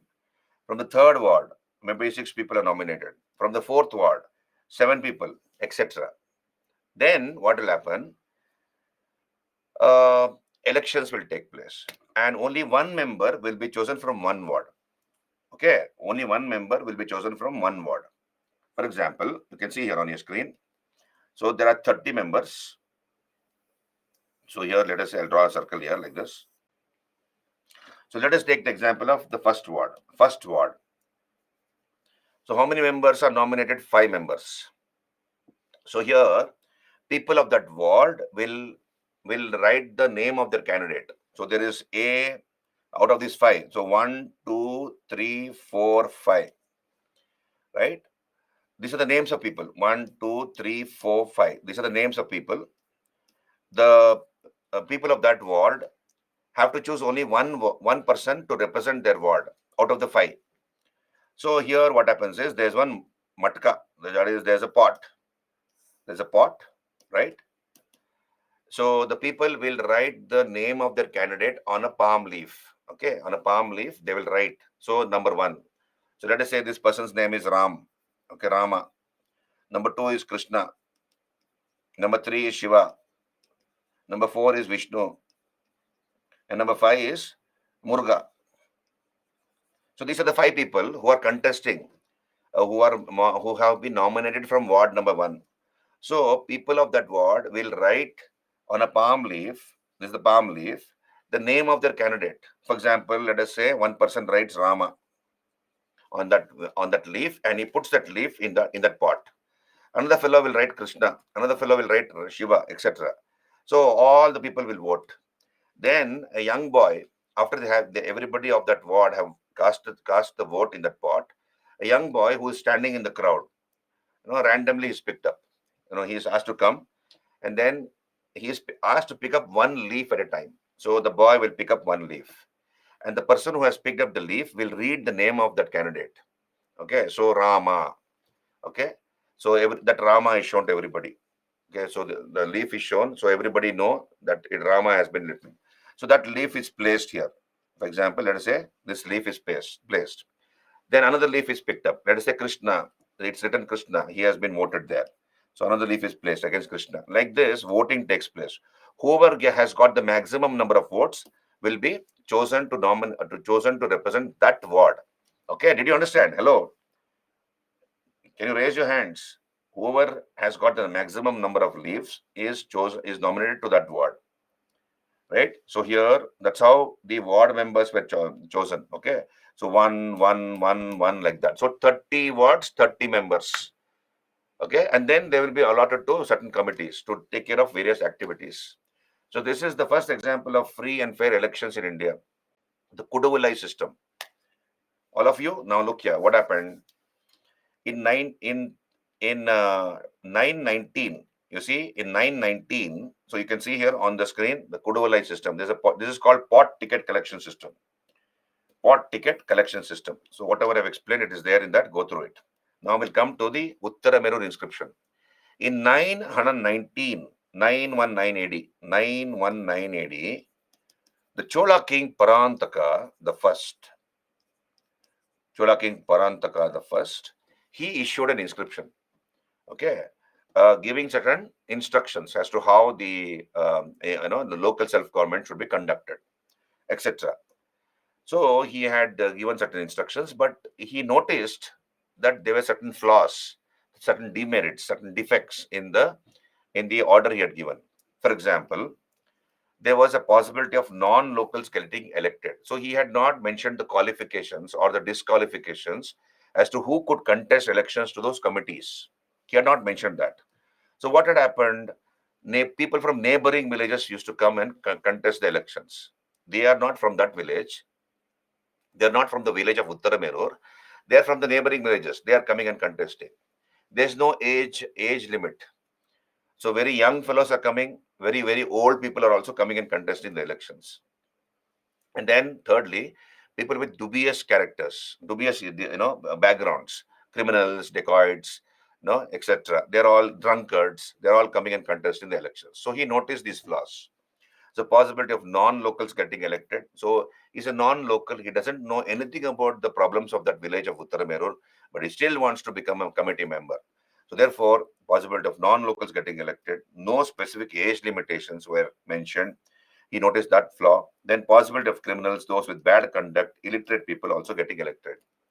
So what did Parantaka do? He issued another inscription after 2 years. This is in 921 AD. In this inscription, the second inscription, Parantaka gave certain qualifications and disqualifications. So he mentioned certain qualifications and disqualifications as to who could contest the elections to these committees. Number one, first of all, that person should be a resident of that village. He should have a house in that village, some property. He should have a house, or he should be the owner of a plot of land, 1/4 valley of land, a unit of land. Okay, so maybe a part of an acre or a half acre or maybe 3/4 acre, something like that. 1/4 valley of land, or he should have his house. Number one. Number two, he fixed the age limit, minimum 30 years, maximum 70 years. Minimum 30 years, maximum 70 years. So nobody less than 30, nobody more than 70 can contest the elections to those committees. That is number three. Number two. Third is that person should be well versed with the problems of the village. He should be familiar with the problems of the village. And fourthly, he should have knowledge of the Dharma Shastras. That means he should be educated. He should not be an illiterate person. He should have some education. He should have known the Vedas and Dharma Shastras. He should have some knowledge of the Vedas and the Dharma Shastras. These are the qualifications. Now, what are the disqualifications he mentioned? Now, those who were already serving for 3 years in those committees could not contest for the fourth time. So maximum time you can be a committee member for 3 years, right? Not more than 3 years. No, not more than three times. So maximum 3 years. Okay, and you cannot get elected for a fourth term. Okay, so that's number one. Like the president of America, he can contest only for two times, not more than two times, like that. Number one. Number two, people with dubious character, sinners, dacoits, murderers, then drunkards, they were all people who had indulged in adultery. What's adultery? You're married and still having extramarital relationship. Adultery, incest. So all these things, such people were debarred. Not only that person was debarred, even his family members were debarred from contesting the elections. So that is number two. Then those who had stolen property of others, those who had stolen the property of others, they were also debarred. And those who had failed to submit the accounts to the village committees, if they had not furnished the accounts to the village committees, they were also debarred. So these are the disqualifications mentioned by Parantaka the first. Right? This is the Uttarameru inscription and the local self-government of the Cholas. Are you there with me, all of you? Did you understand? Anupalli, yeah, happy Holi, but Holi is on Monday, right? Okay, all of you clear? So in the UPSC exam, you have a essay paper. You have an essay paper, right? In case there is anything about electoral reforms, they're asking about electoral reforms. You can mention this.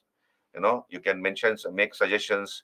These all existed during the Chola period because we do not have qualifications for the politicians, isn't it? There's no educational qualification, and many of the politicians have criminal cases against them. So if they were, existing during the Chola period, such politicians were existing during the Chola period, automatically they would be disqualified. Not only them, even their family members cannot contest. So such things, you could mention in your essay, or wherever it is relevant for you to mention. So keep that in your mind. This is about Chola period. Yeah, even in yeah, that is true. Yeah, even in the early Vedic period, Rajan was elected. Yes, Rajan was elected very much. Rajan was elected. Yeah, but then this is in much more detail. Qualifications, disqualifications, all those things were there here. You know, so it was much more stringent here during the Chola period. Qualifications, disqualifications. Those days also Raja was elected. That is true in the early Vedic period. Right, right. So this is about the Cholas. You have put some extra information. You can see here some administrative terminologies and other terminologies. Nagarattar, members of the Nagaram Organization of Traders. So Nagaram is the village inhabited by merchants. So that assembly was called Nagaram. So members of the Nagaram Organization of Traders is called Nagarattar. Kaniyudayar. Kaniyudayar are owner cultivators, landlords, owner cultivators. Kaniyudayar. Ulukkudi, tenant cultivators. Brahmadeya Kilavar, land owning Brahmanas. Taniyur or Tankuram, large townships. Peruvasi, trunk roads. Kudimai, labor services. Then Chola period is called the golden age of Tamil literature. Golden age of Tamil literature. A number of books were written, as you can see on your screen. Shivaga Sintamani. Shivaga Sintamani by Tirutakka Devar, written in the 10th century. Shivaga Sintamani. Kundala Kesi by Natakutanar. So this is a story of a couple who fall in love. They get married, then and the wife gets tired of the married partner, so she plots his murder, and then she discovers religion. So Kundala Kesi, one of the epics of the Tamils, written by Natakutanar. Natakutanar. Then Ramayana, written by Kamban, considered to be the masterpiece of Chola age. It was written during the period of Kulatunga the third, as you know. So during the time of Kulatunga the third, the Ramayana was written by Kamban. Then Periya Puranam, also called Tirutondar Puranam, Tirutondar Puranam by Secular. Then Kalinga to Parani, that is the conquest of Kalinga by Kulatunga. Kalinga to Parani by Jayan Gondar describes the Kalinga war of Kulatunga the first. Muvarula by Ottakuthar depicts the life of three Chola kings, I believe. Ottakuthar. Muvarula. Nalavemba, Pugalendi, Days with Tamil Grammar. Kalladam by Kalladanar. Yapparungalam. Yapparungalam by Amrita Sagarar, a Jaina. Nannul by Pavanandi. Veera Soliam by Buddhamitra. So these are all the books written during the Chola period, and therefore it's called Golden Age of Tamil literature. Right? This is about Cholas. Any questions? Any doubts? Can we go for a lunch break? 1 hour lunch break and come back. We'll meet at 2 o'clock. All of you, is it okay? Can you raise your hands? Okay, we can continue with Pandyas. Okay. Clear till here? Any doubts? Any doubts? Any clarification required? Please ask me. All clear? You understood how the committee members were elected? The Kuduvallai system? The Kuduvallai system? Okay, so we'll meet at 2 o'clock. 2 o'clock, we start with the Pandyas. 2 o'clock we meet. Exactly, lunch break. Carry on. 2 o'clock, exactly 2 o'clock we'll meet.